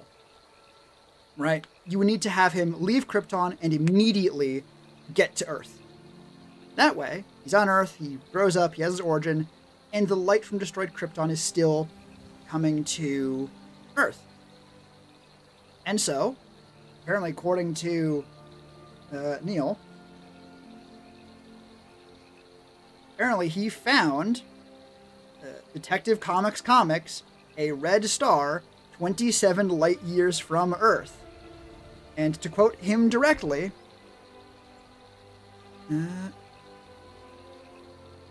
let this be henceforth the origin of Superman. Which, it's so slight. It is such a tiny, tiny little thing because it's basically the same thing. Really, they could have had that same story go through, with the only difference being astrophysicist Neil deGrasse Tyson would go, hey, that's not how that would work, actually. It's not how light speed works. But they didn't ask Neil deGrasse Tyson, and he gave them the answer. Like, okay, he would need to be this far away. I guess that would need to happen in order for it to work out. And also, this star in particular, in our real-ass world, could be the one. Or he made one up. Right? It doesn't necessarily matter. It's a badass cooperation between science and movies. Honestly, it was really fucking cool. Like, this is really, really cool. Especially, like, this tiny detail. Hell yeah.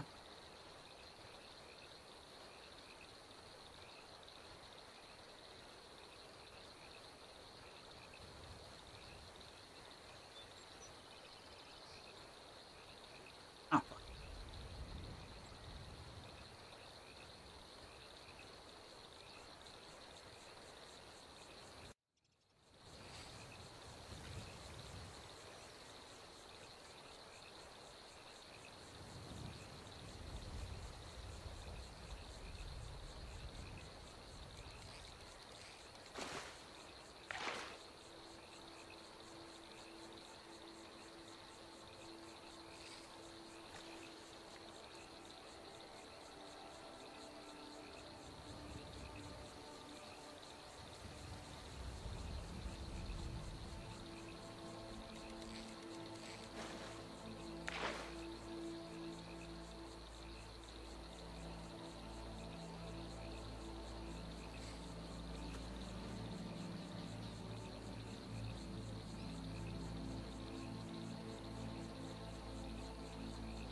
I should do this now.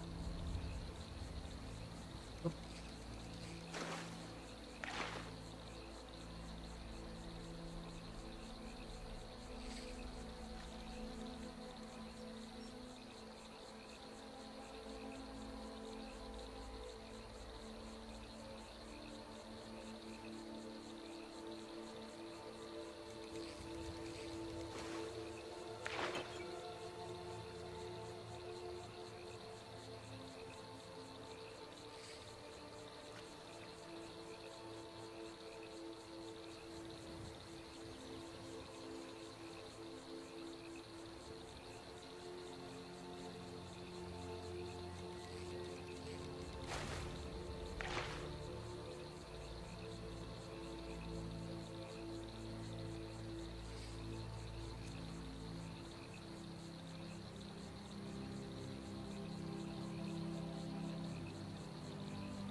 Alright, well, I'm gonna bet you get some work done. Alright, cheers. Thanks for stopping by. Good to have a little break to talk to someone.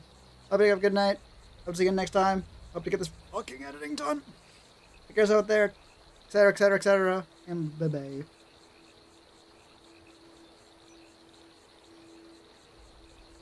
Good night.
Nice.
Smart.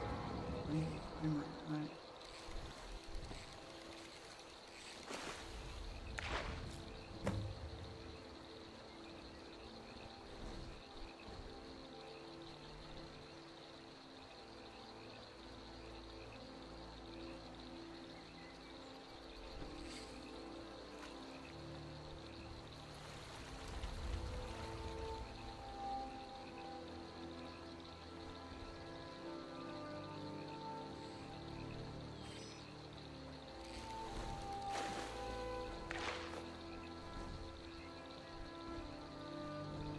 Okay.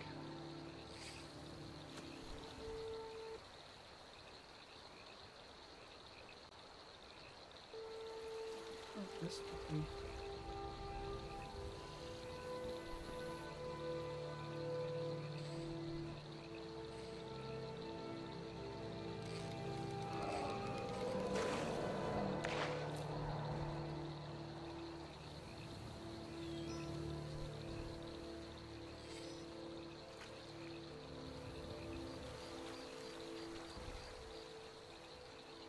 Okay.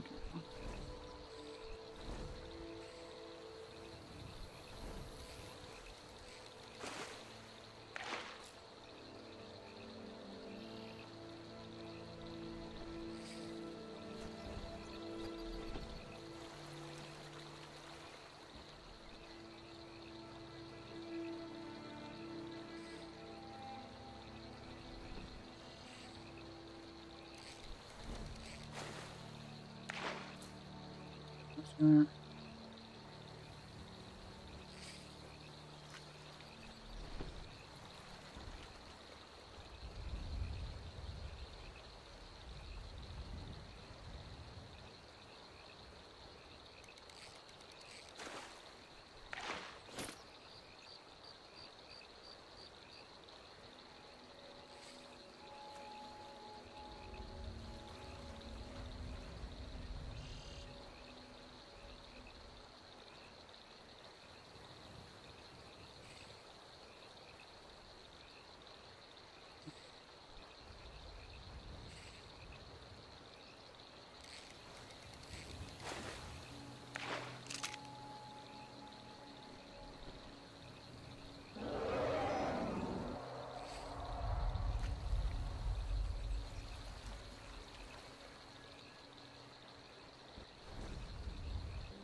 Not over.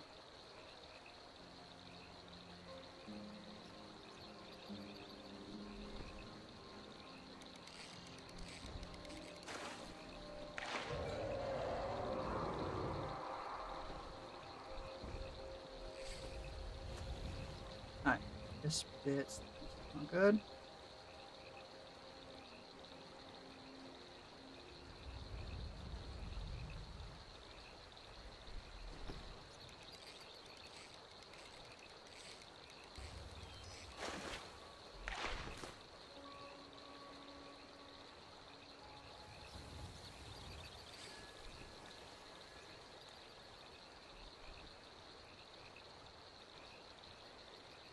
Okay.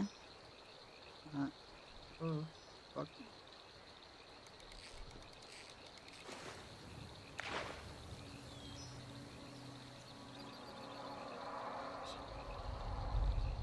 Put it down. A little bit.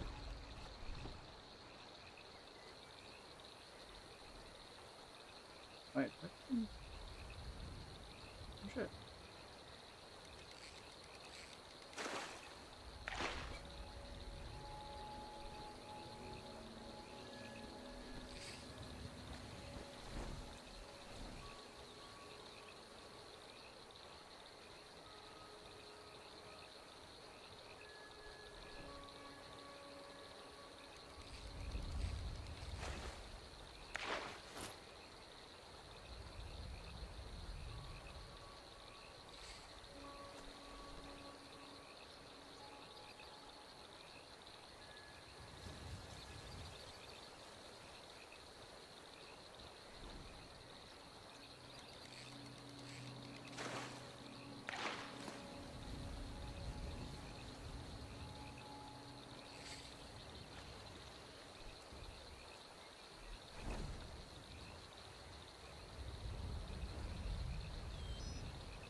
Important to make sure you find your own jokes funny.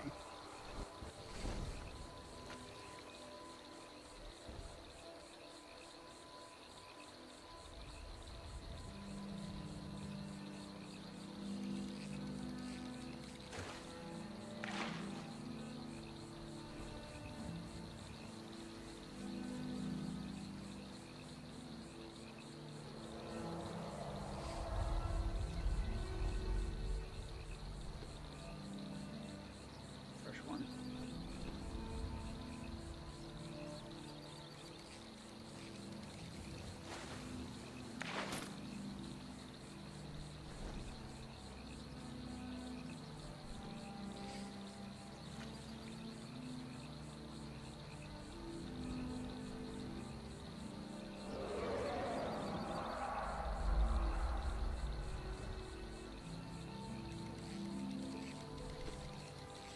Where is it?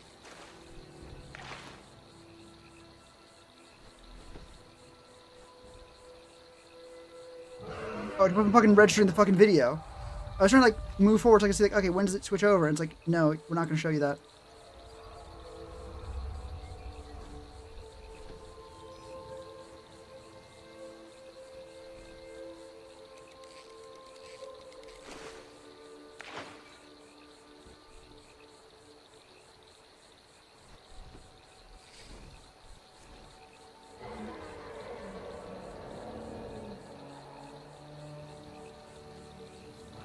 What's the goddamn thing? Come here.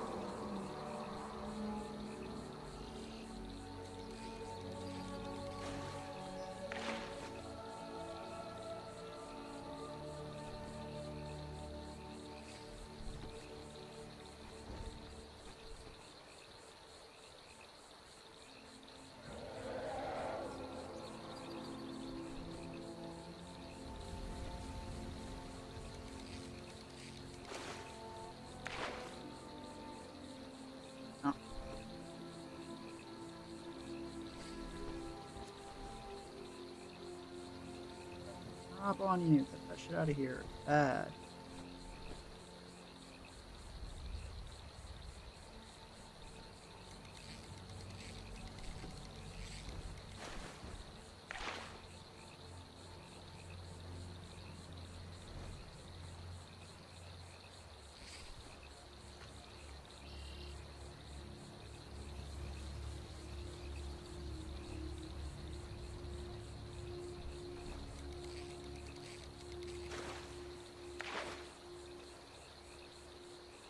Alright.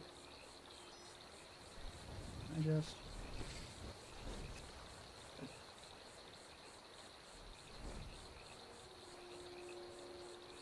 Oh, excellent.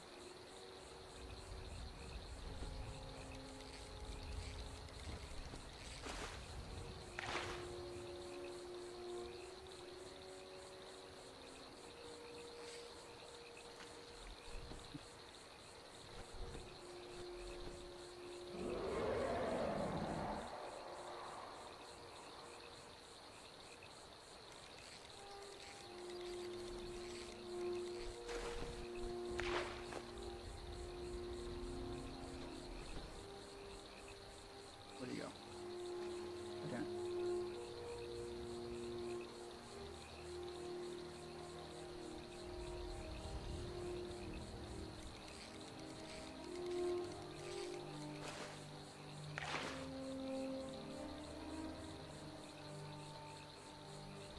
Huh.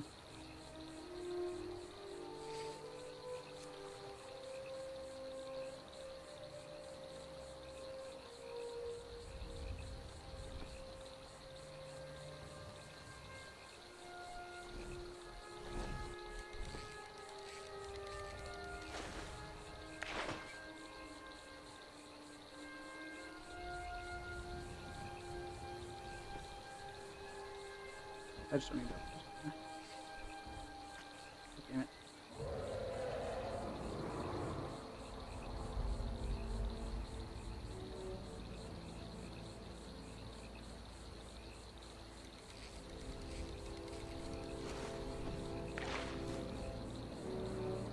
Come on, Premiere.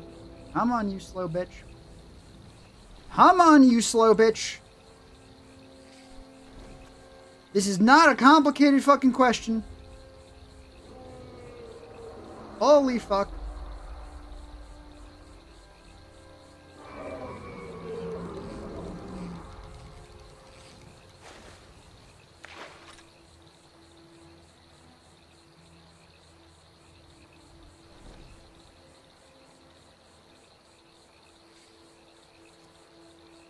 All right.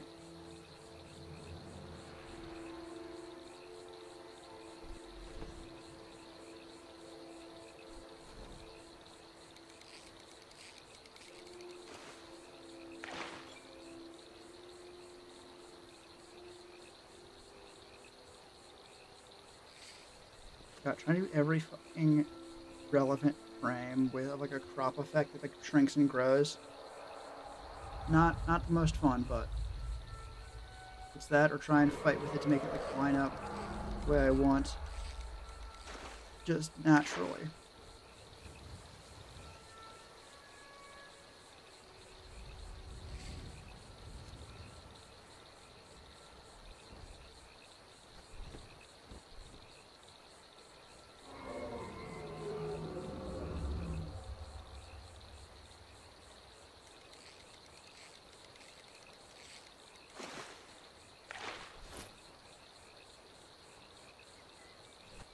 That's not one yet. Fuck.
sec. As background.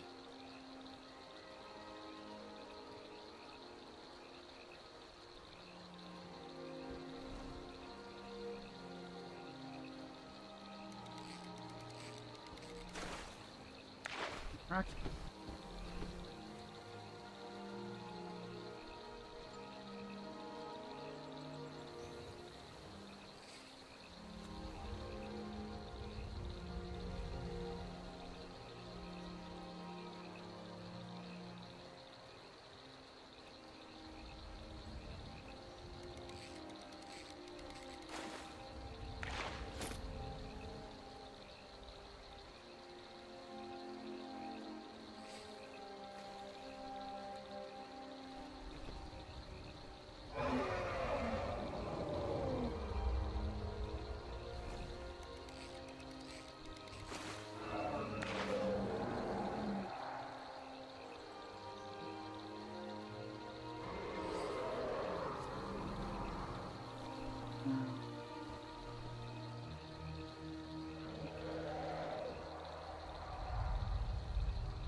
I want to do the other ones. Fuck.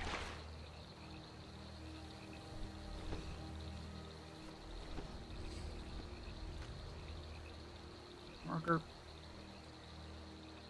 Hooray! And dare I even fucking conceive of the idea? Yippee!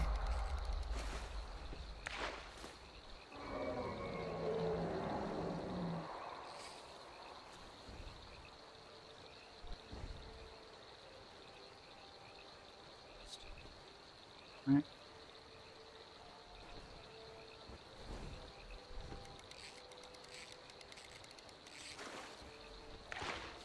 Yeah.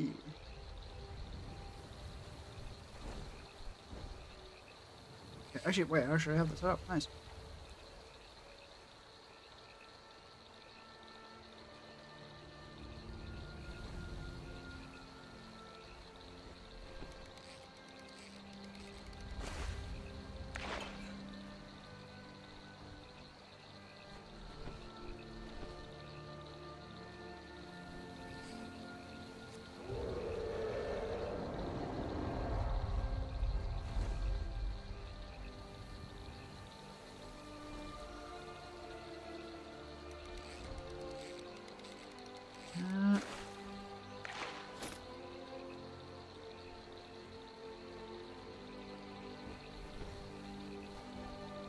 Oh, this is really what I need.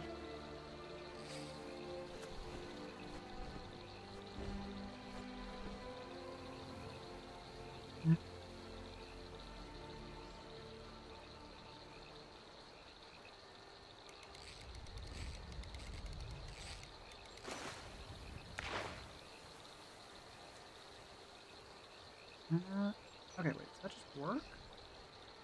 Might have just accidentally been kind of perfect.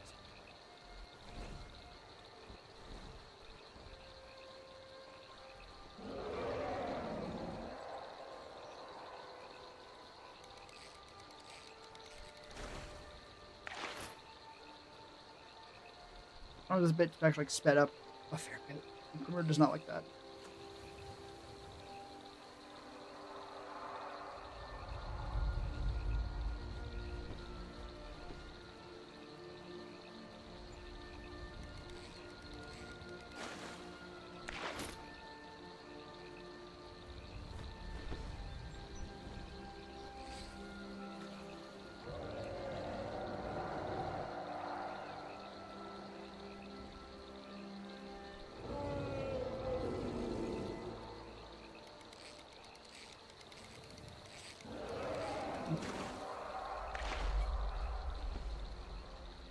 The thing is, I've labeled. Yeah, that's link myself once, link everybody at one time.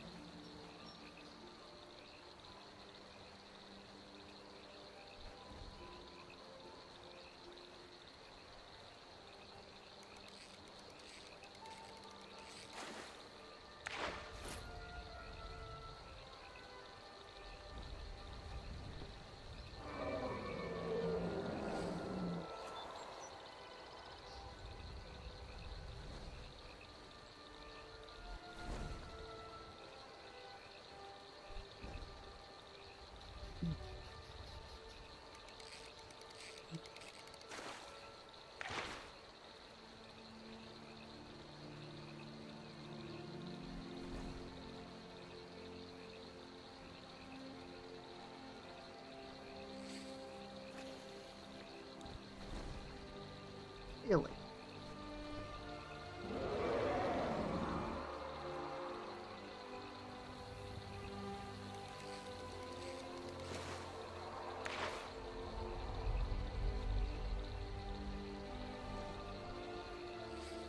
It's right there.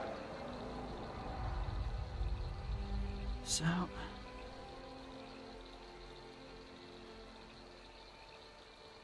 Okay, no, that works. That's correct.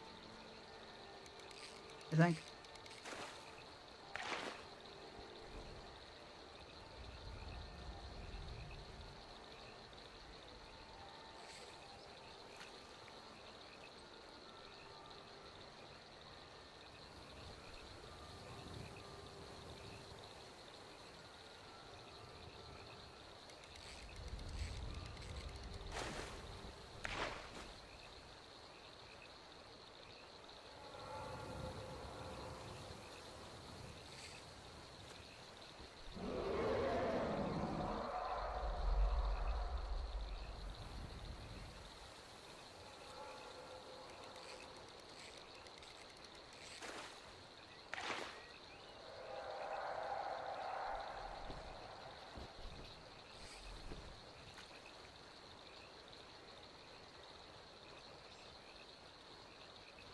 Yeah, just focus on this bit. This bit I know.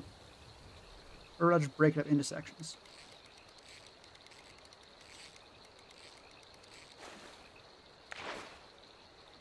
Okay, no. The voiceover does actually line up very, very good with the footage I have. I think because I actually wrote the script after cutting the footage, like, to what was good and usable. So I knew what I was going to need. And I just fucking forgot in the, like, 7 or 8 months since then. Okay, it's worked out.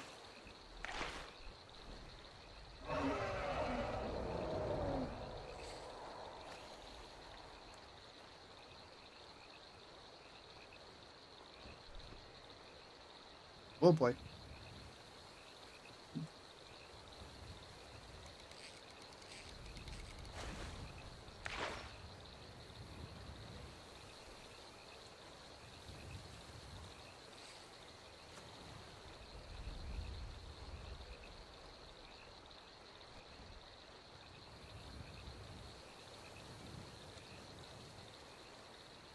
Damn it. Premiere likes to just cut the sound for some fucking reason sometimes. I think it's because it's loading, but I fucking hate it.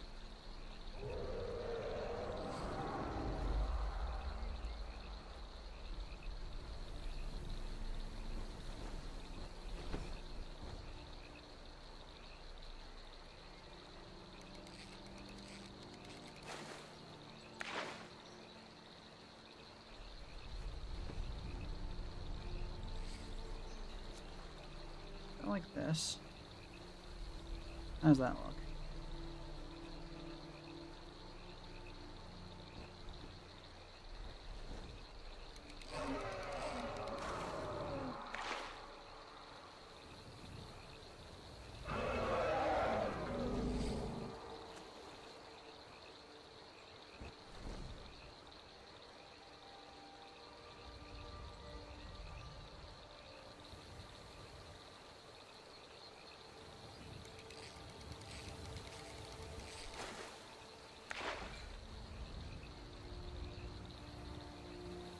How much? 8,000%!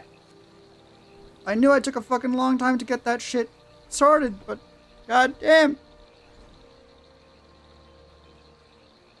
Just note to self, I see this in the future, but like it's the bit with the fucking, like trimming the extra bit to fit. You know, the one that I did not print with so much extra material next time.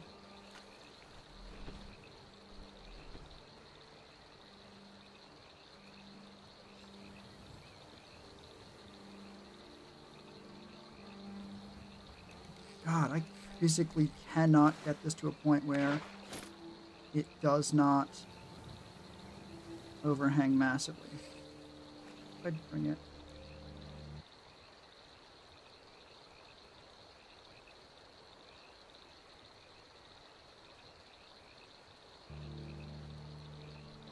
Here.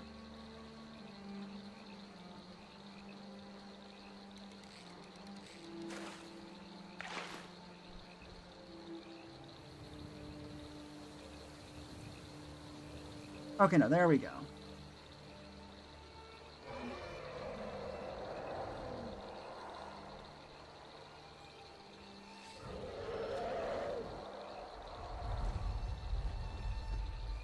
Pause, please, fucker.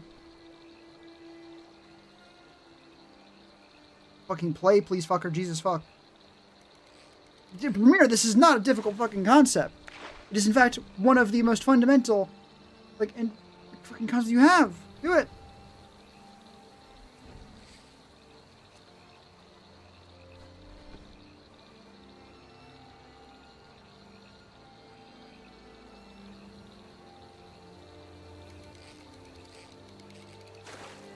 Let's grab this.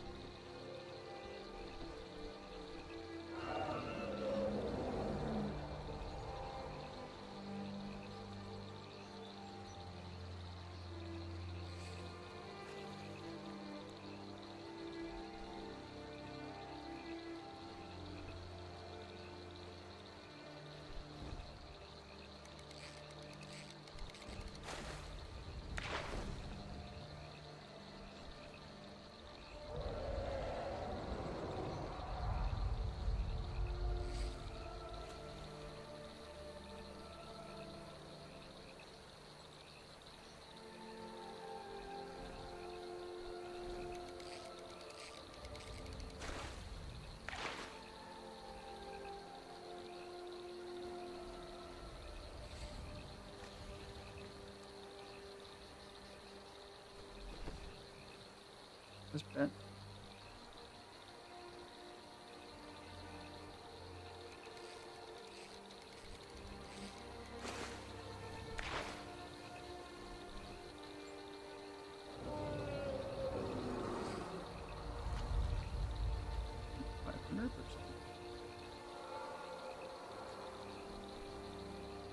And it's not really worth at that point.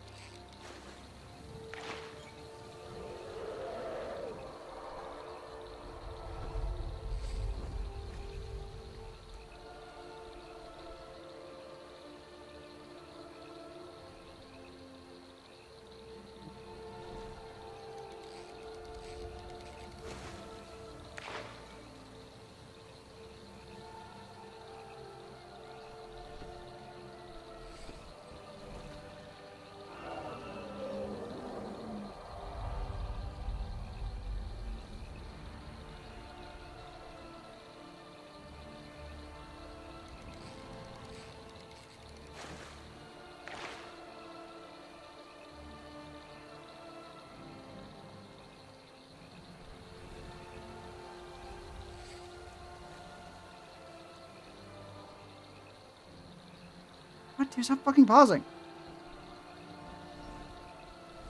I was actually at me this time. I'm just like in the footage, not going super quickly.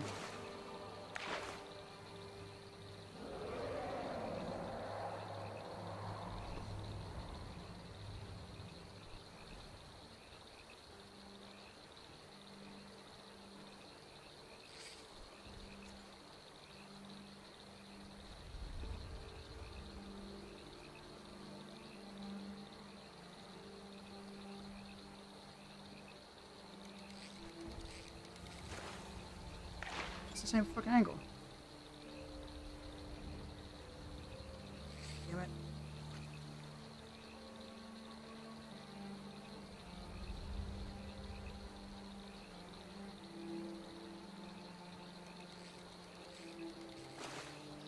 Here we go now. That is sawing footage I can actually use. Fucking finally.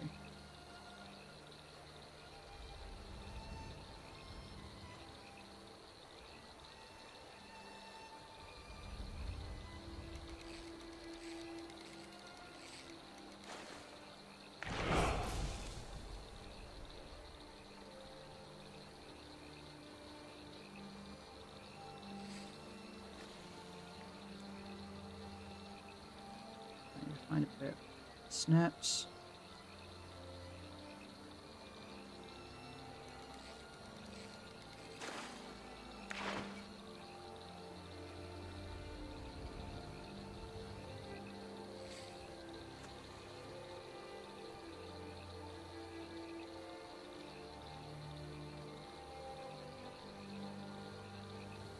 Nothing more into the process.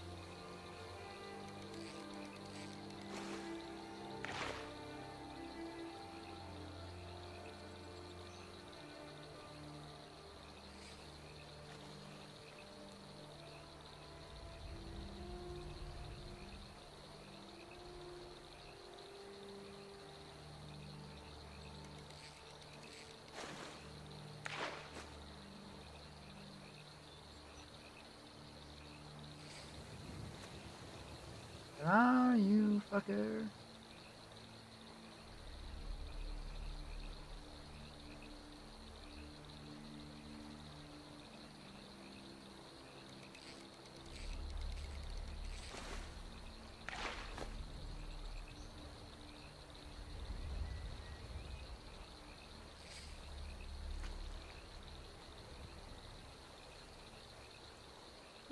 Oh, my eye.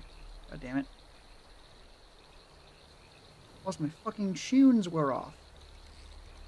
How long ago did that happen? Fuck. How am I supposed to work without my tunes?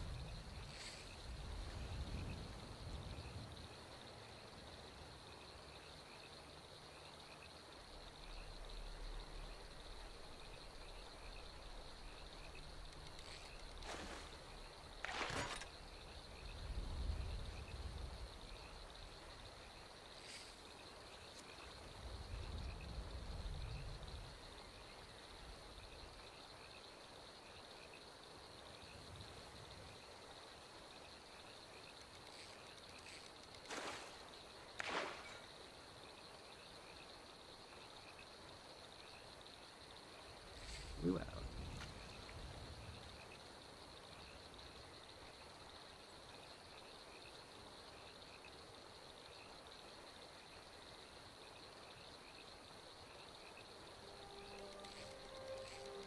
Blew up.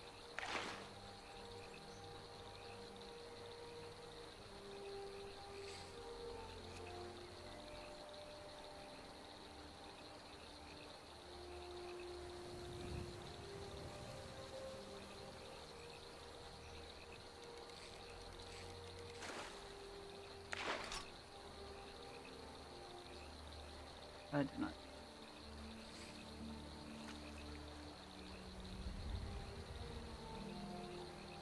Oh, that should be there. I don't need either of that.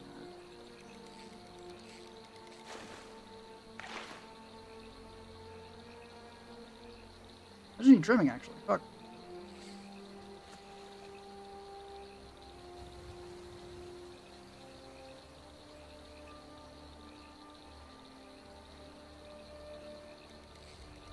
Maybe there, but I can't really.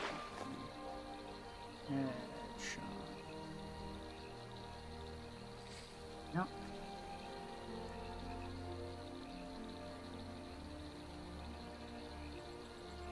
Right about here somewhere. There we go.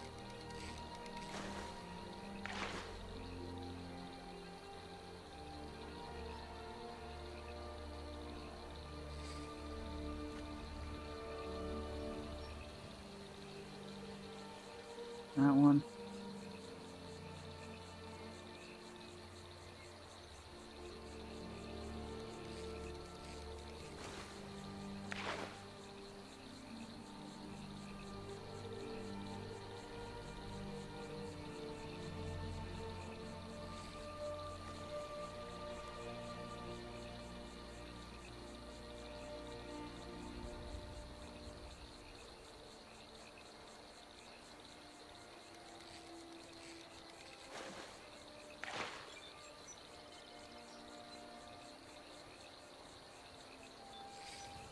Down the middle there.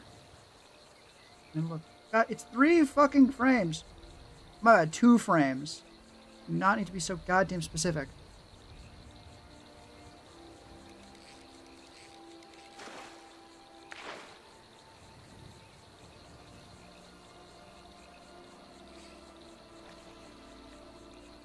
Fuck.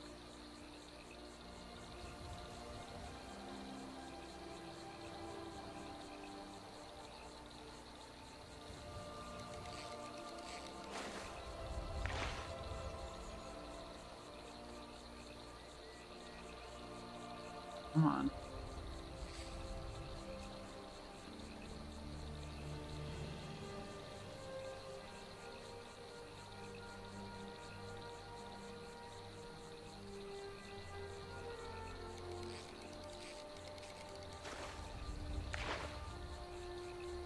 Grab. These two. Oh.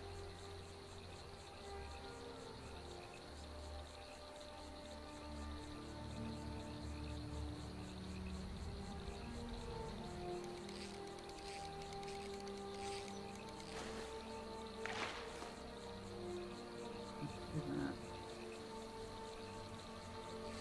That is lined up properly.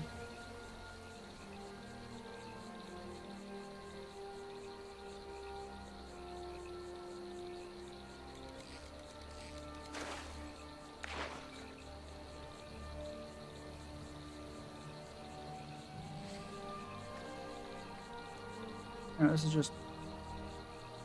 There we go.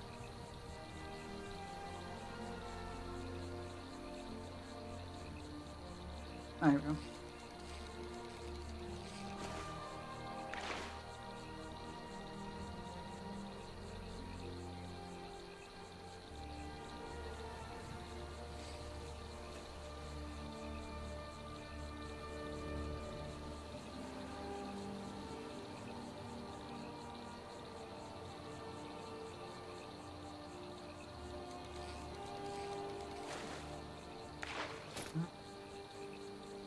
Try to bring it down if it's good.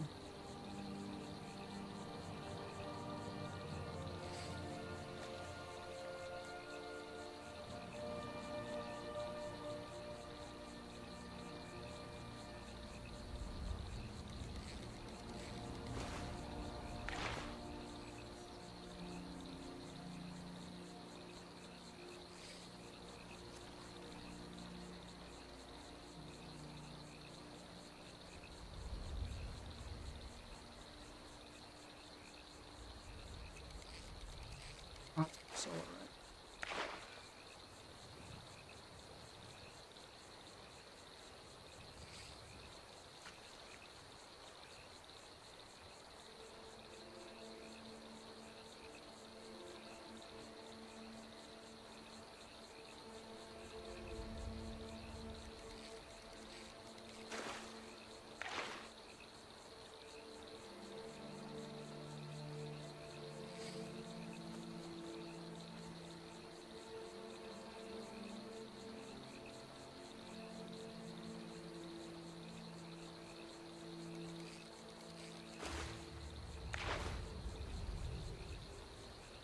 Oh, that.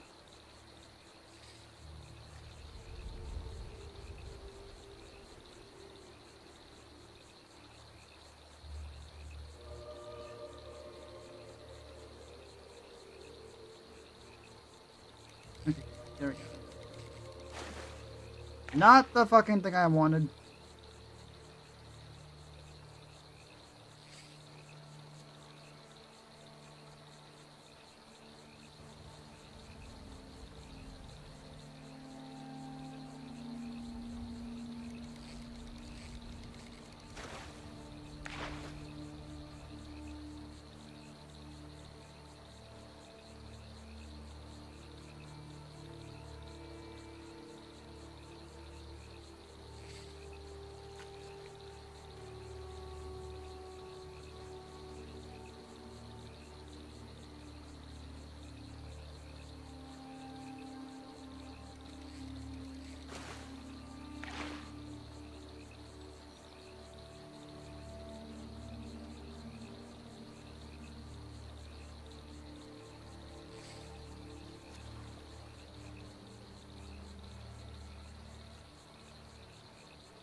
And actually afford to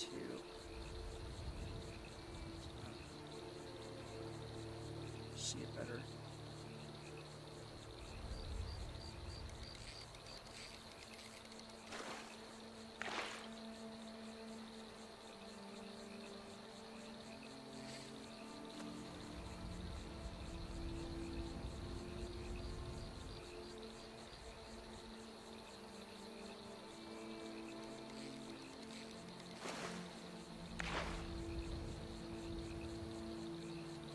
Okay. Yeah.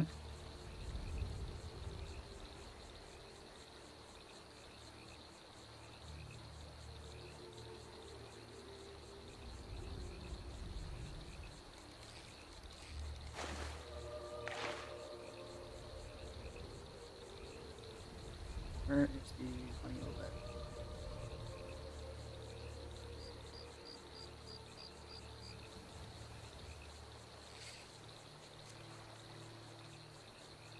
There we go. Hey, we're into a new batch of things. I need that separate now.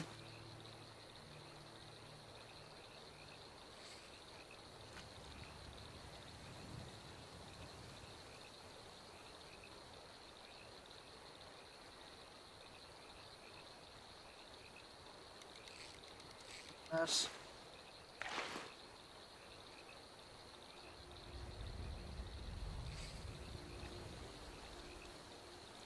Perfect.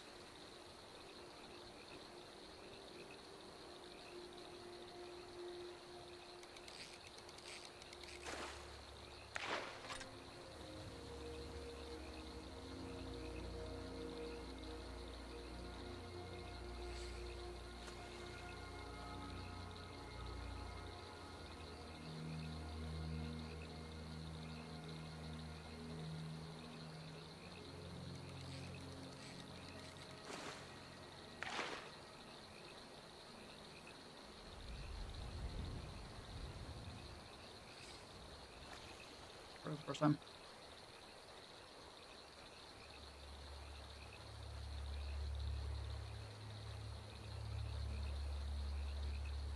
That's good enough.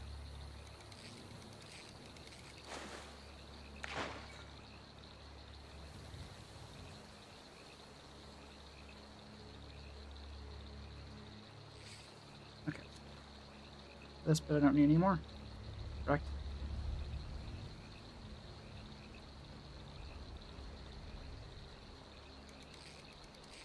Everything forward.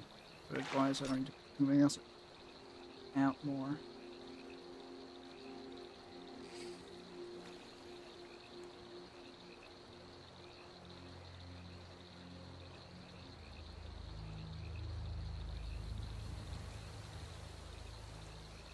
All these are pretty close. I wrote the script to these ones pretty exactly, which is nice.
Too far. And a little bit.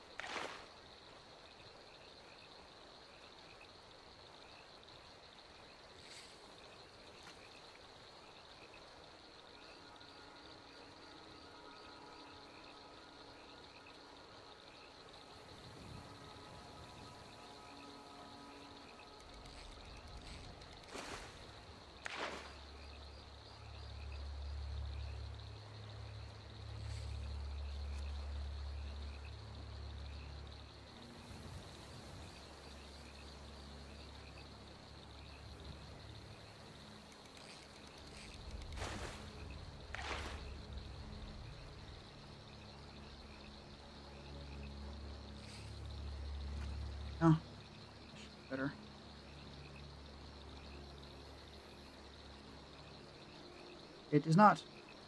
I mean, it's better, but it's not good enough.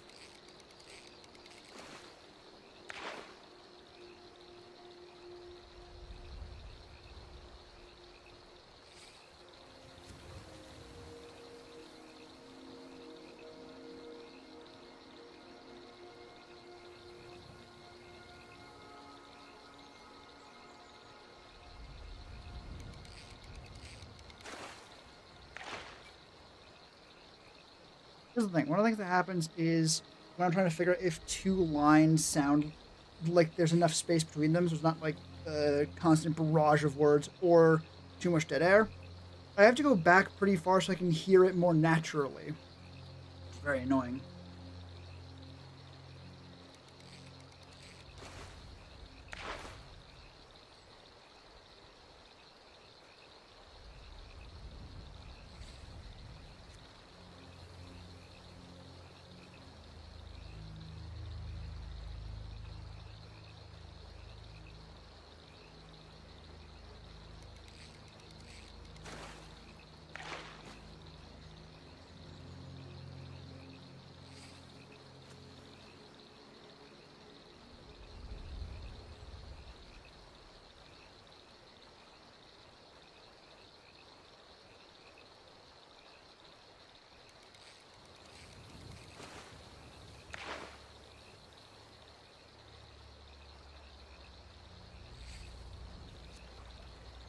That's too much of it.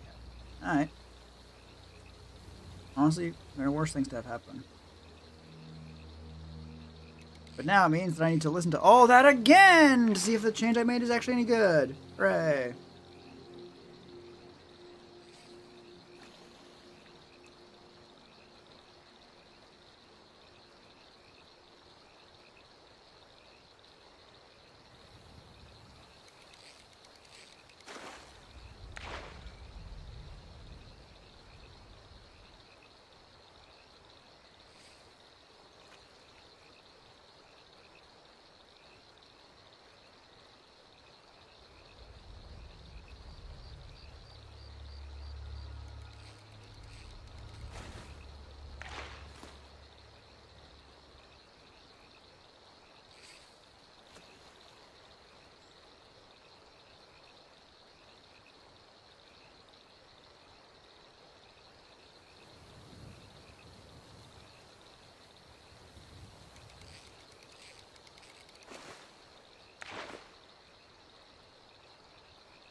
Try this again.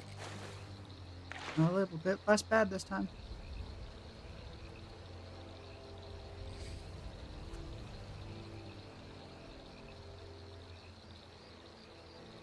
Feels too fast whenever I get...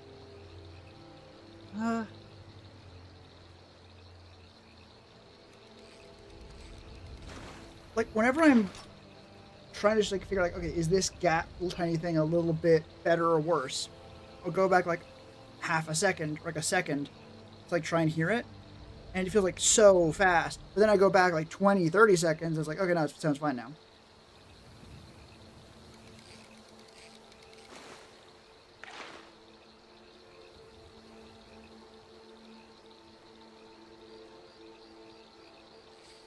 Oh, shouldn't need that one. Fuck. Why the fuck would you scale that way? Oh, it's because the fucking cursor not there.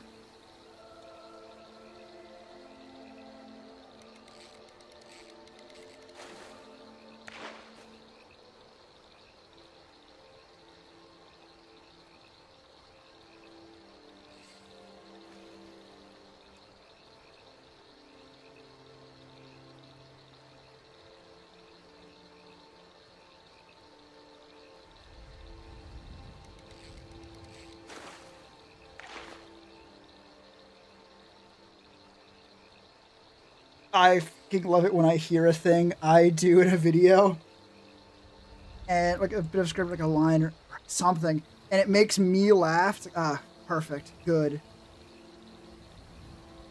I know it is at least working for the most important target market. Target market, target audience. There we go. Me.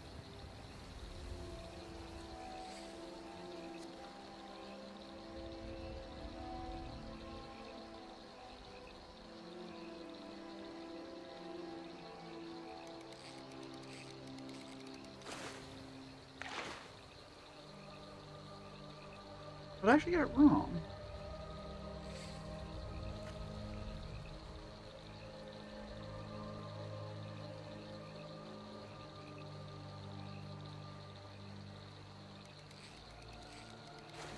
I can.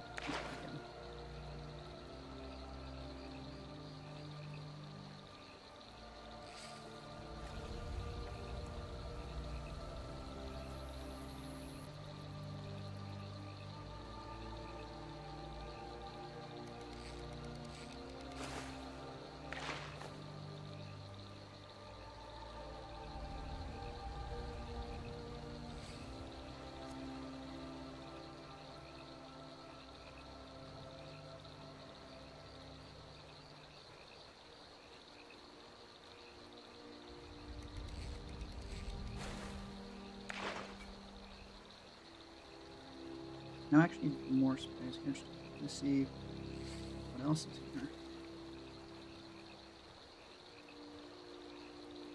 Nothing else.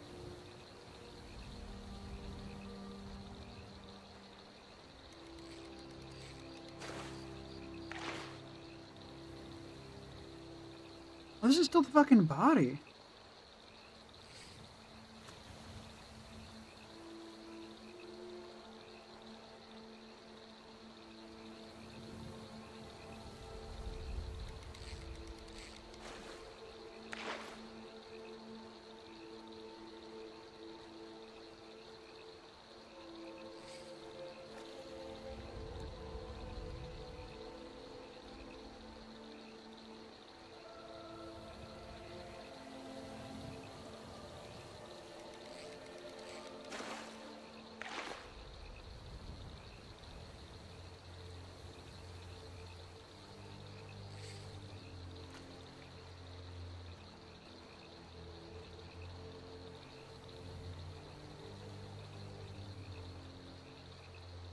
Let's do this one because I know it's pretty good.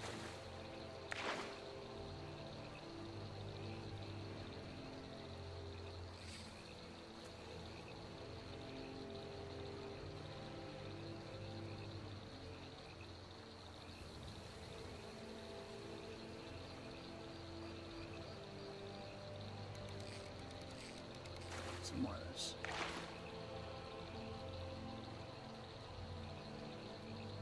All right, this is one of those ones where it takes 7 gajillion years, and so I sped it up to like 30 times. 30 times? 100 times? Whatever. Very, very quickly.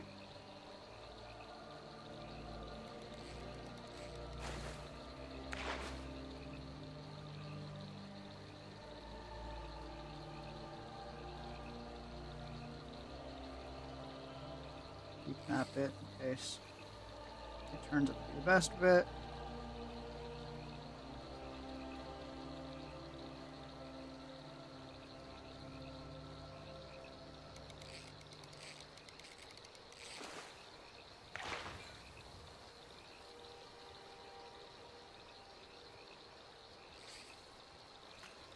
Come on.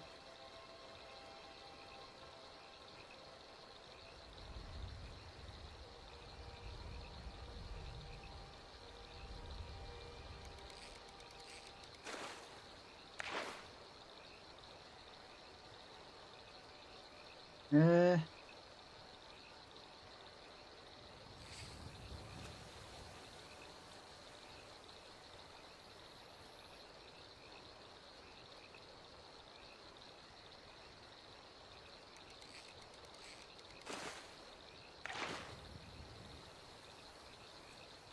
Actually, maybe here?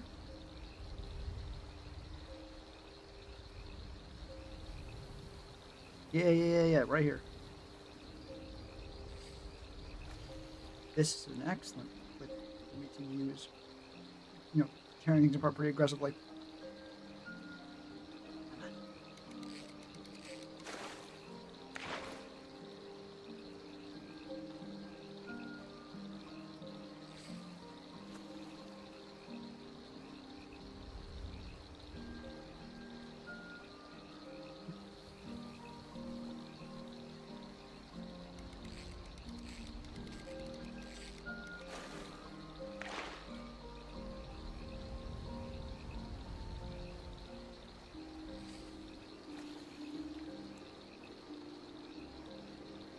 No, that's not the button I wanted.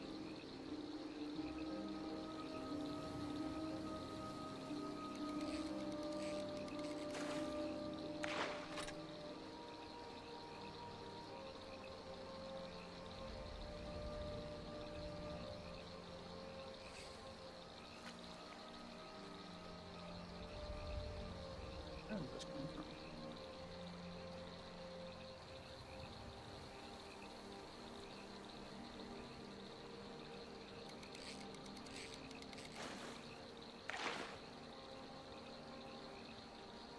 I know this is way in the past.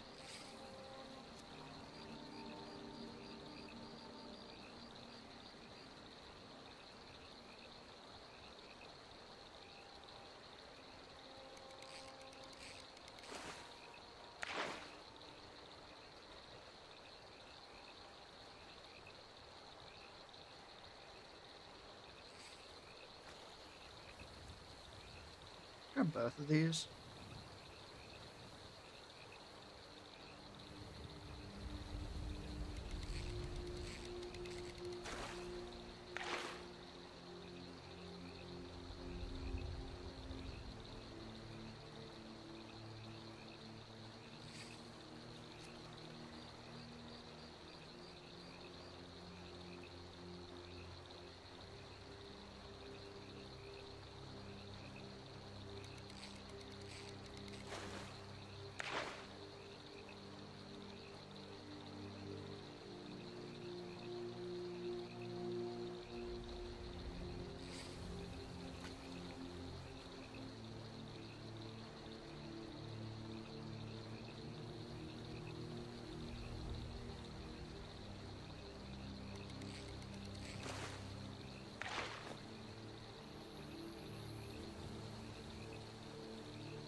We're good.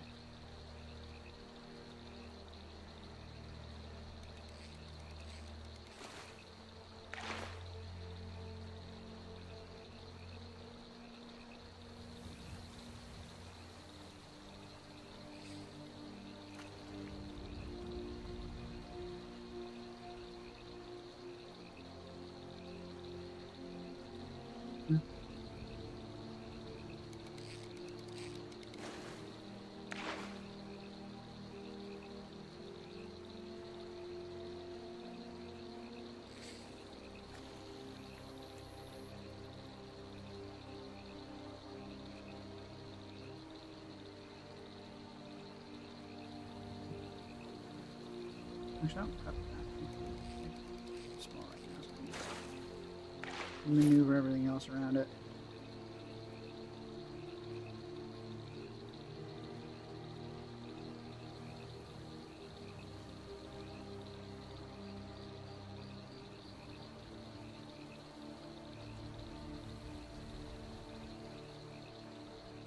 Okay.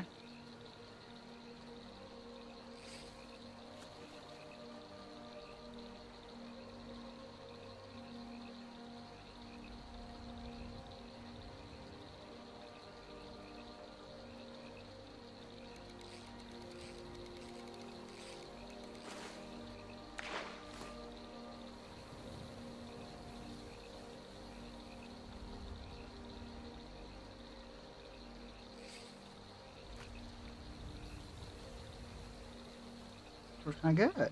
Wait a minute, hang on. Is this accidentally going to prove to be like exactly what I needed? Like precisely?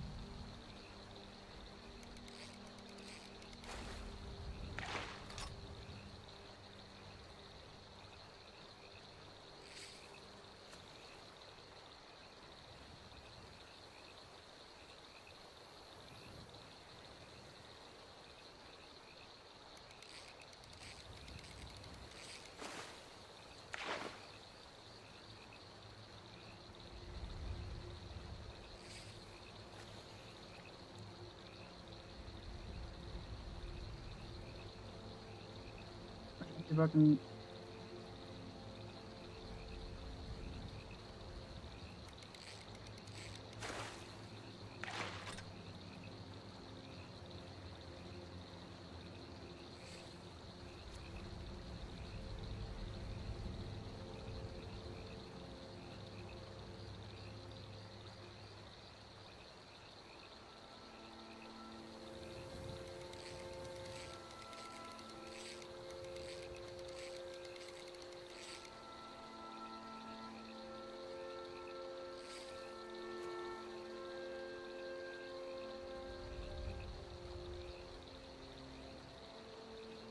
Okay.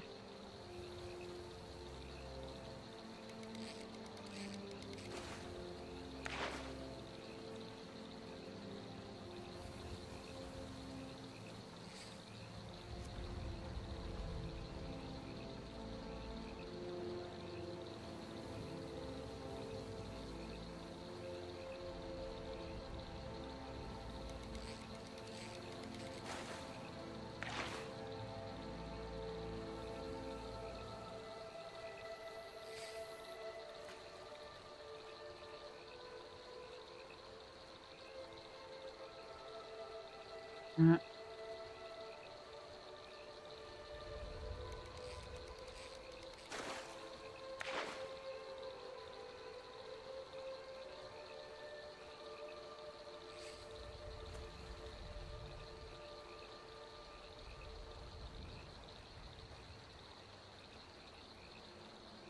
heard of that.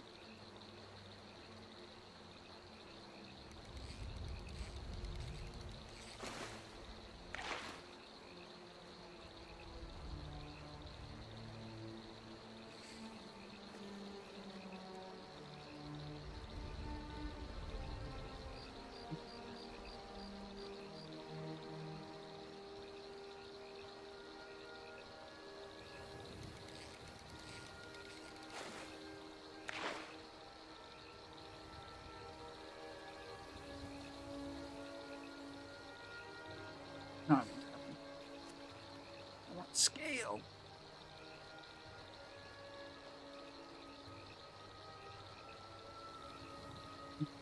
Which require the anchor point to be better. Can I make the anchor point? I can.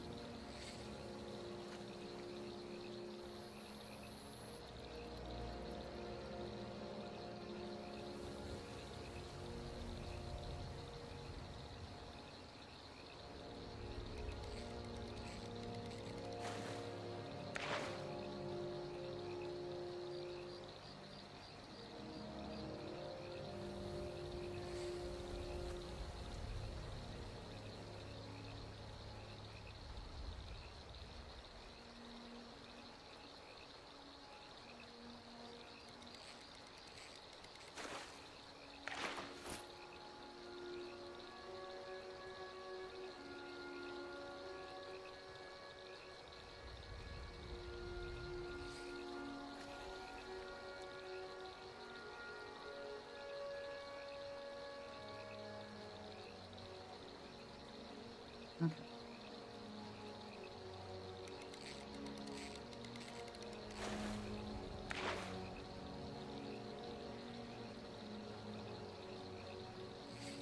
Good test. Does that look decent? Oh, it's fucking beautiful.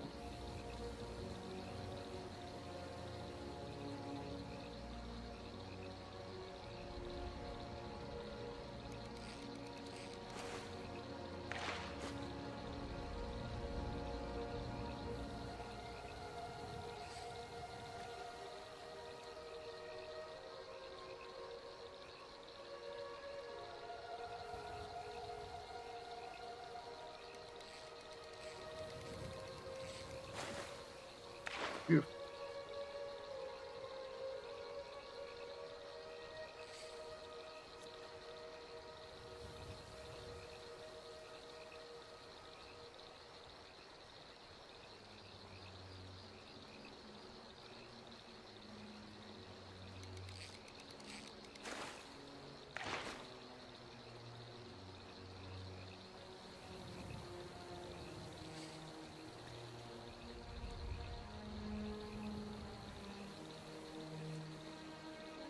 want very specific things that are very, very small in my fucking Premiere project. Please!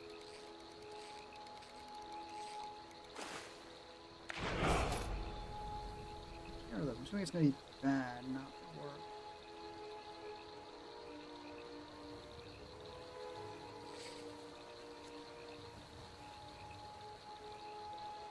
Maybe.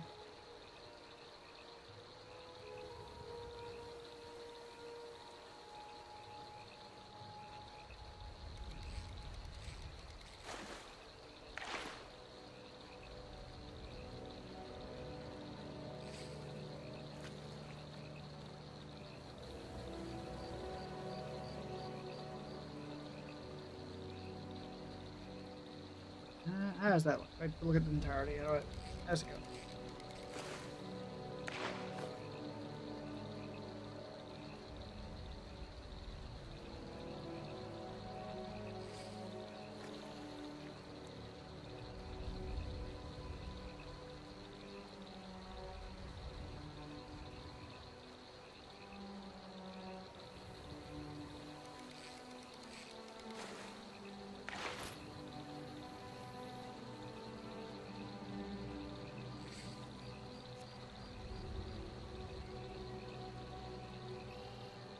That's not.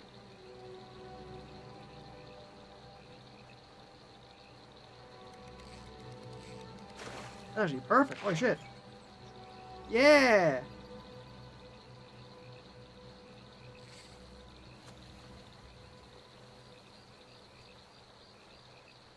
Yeah! Yeah, yeah, yeah, yeah. Oh, beautiful.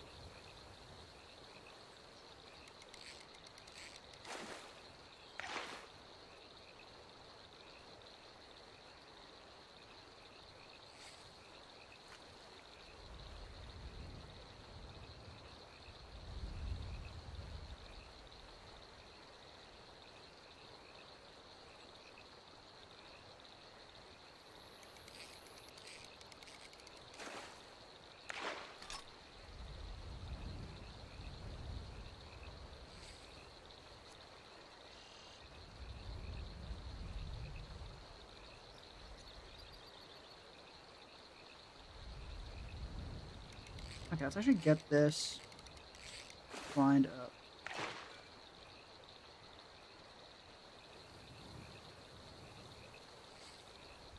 That bit. Okay, so this is future footage shit. And now that I know the trick to getting everything lined up, let's actually give that a try. Give that mark there. I'm not going to obliterate anything.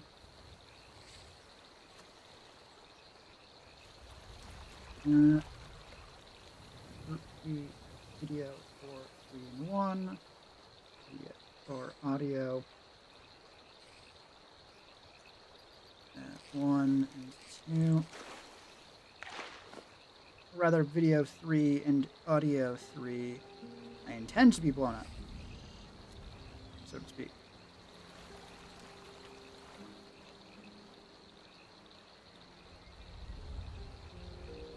There. The only things that are there. Huzzah!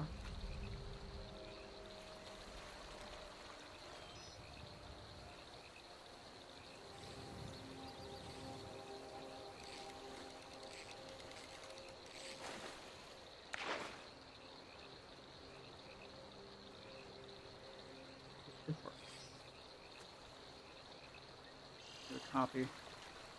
Back up.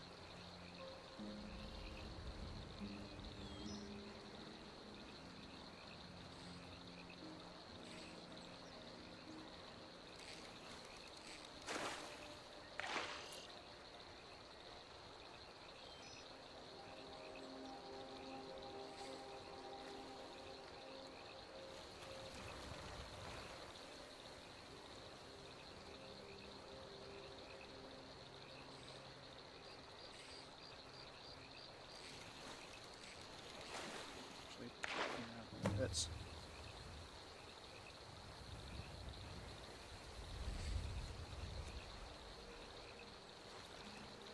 Oh, god damn it.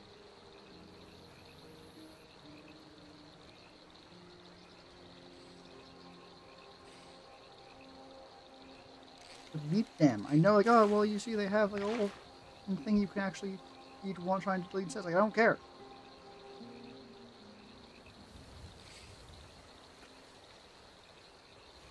Wait a minute.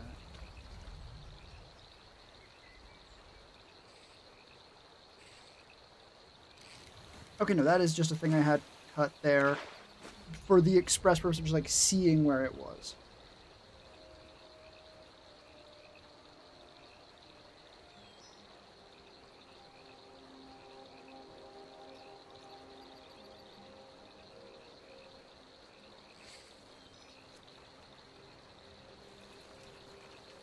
Down. Hear them.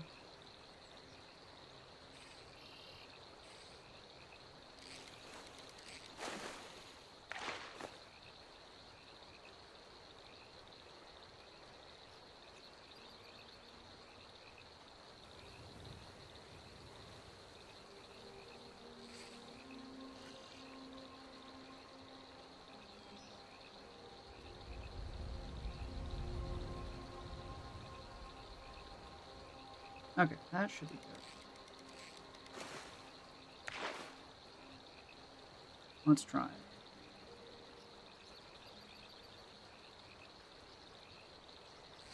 One thing. Oh boy. Oh boy. No, no, no, no, no. You are in groups now. Do not try and fucking self-destruct and destroy all my fucking progress.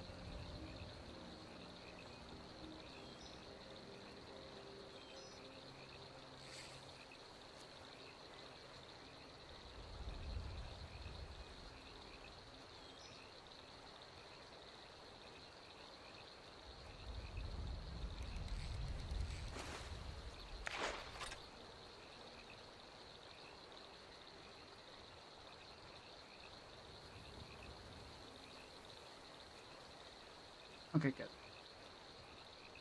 Does not seem like it is going to self-destruct anymore. And you're thinking, wait, why the fuck can your Premiere project self-destruct? Why would a program do that? It's like, well, you see, Premiere's garbage! No, I do not care if I'm even at fault.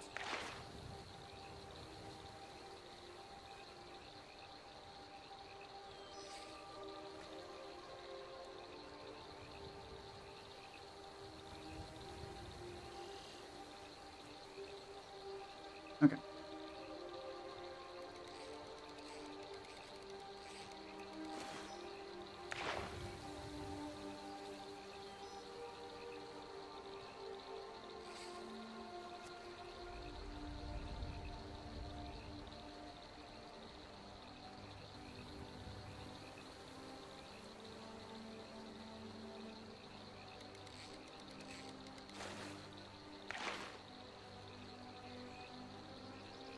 Want to and nothing I don't want to? Yes.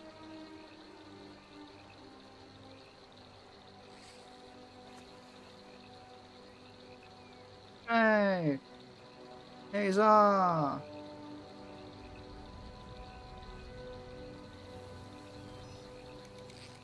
Forward.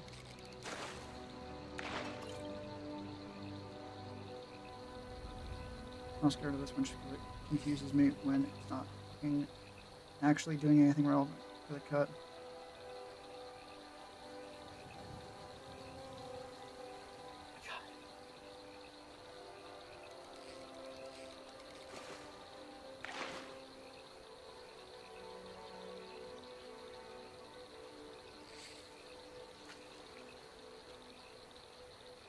Okay.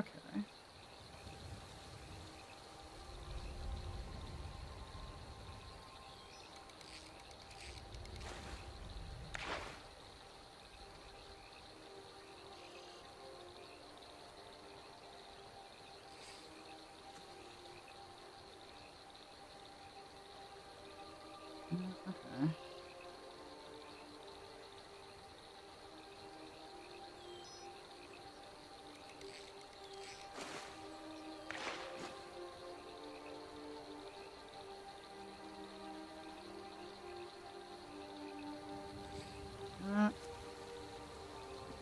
Add another mark.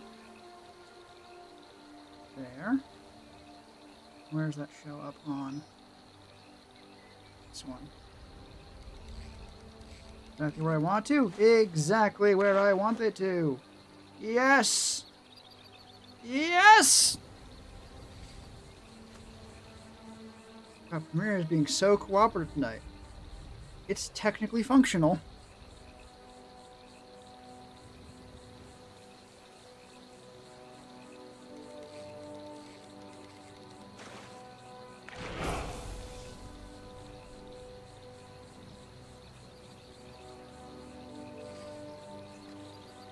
God damn it. Keyword barely, I suppose.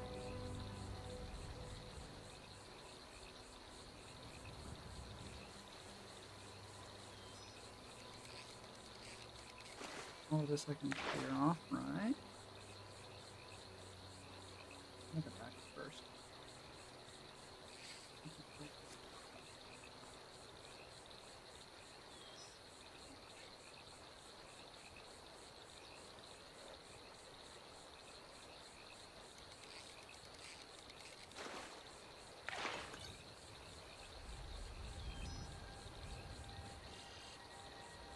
I guess I get rid of all this stuff.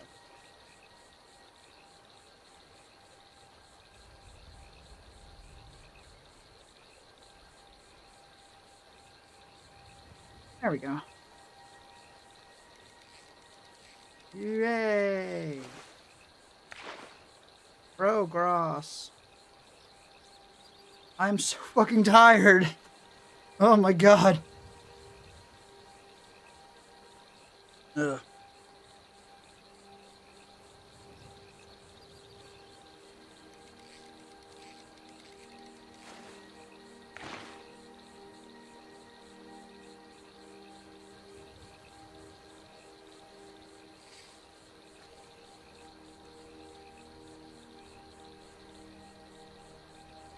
The zone file. Okay. Oh, that's that bit. Okay, you can help put me button. Get this shit out of here. What does it actually mean? I am now pretty well at a good break point where, because I have the footage cut up and then labeled based on essentially what recording it was, I am now at the very, very beginning of another recording. So, last recording got all of a certain bit finished. You know, it didn't necessarily start there. And now I have the next one starting off with a new thing. So,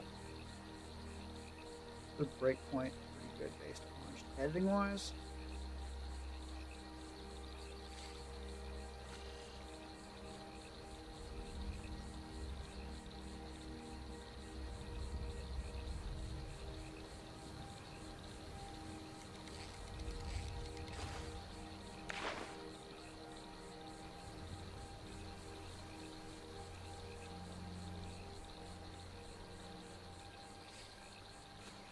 Okay.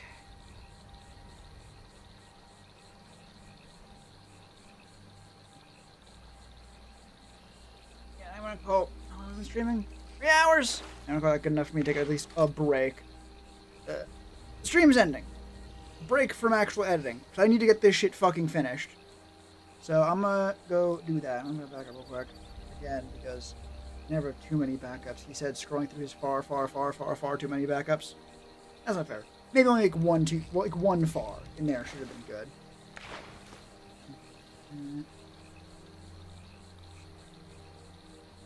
Oh, press back up. Okay. Well, turns out the quiet stream was quiet. Now, can't talk about that. That's you. So it was either this or no stream. That's why my schedule gets to look a lot more impressive than maybe it otherwise would be. Why is it fucking frozen? God damn it, I'm trying to end stream here. Skyrim, hold yourself together, please. Alright, well, whatever.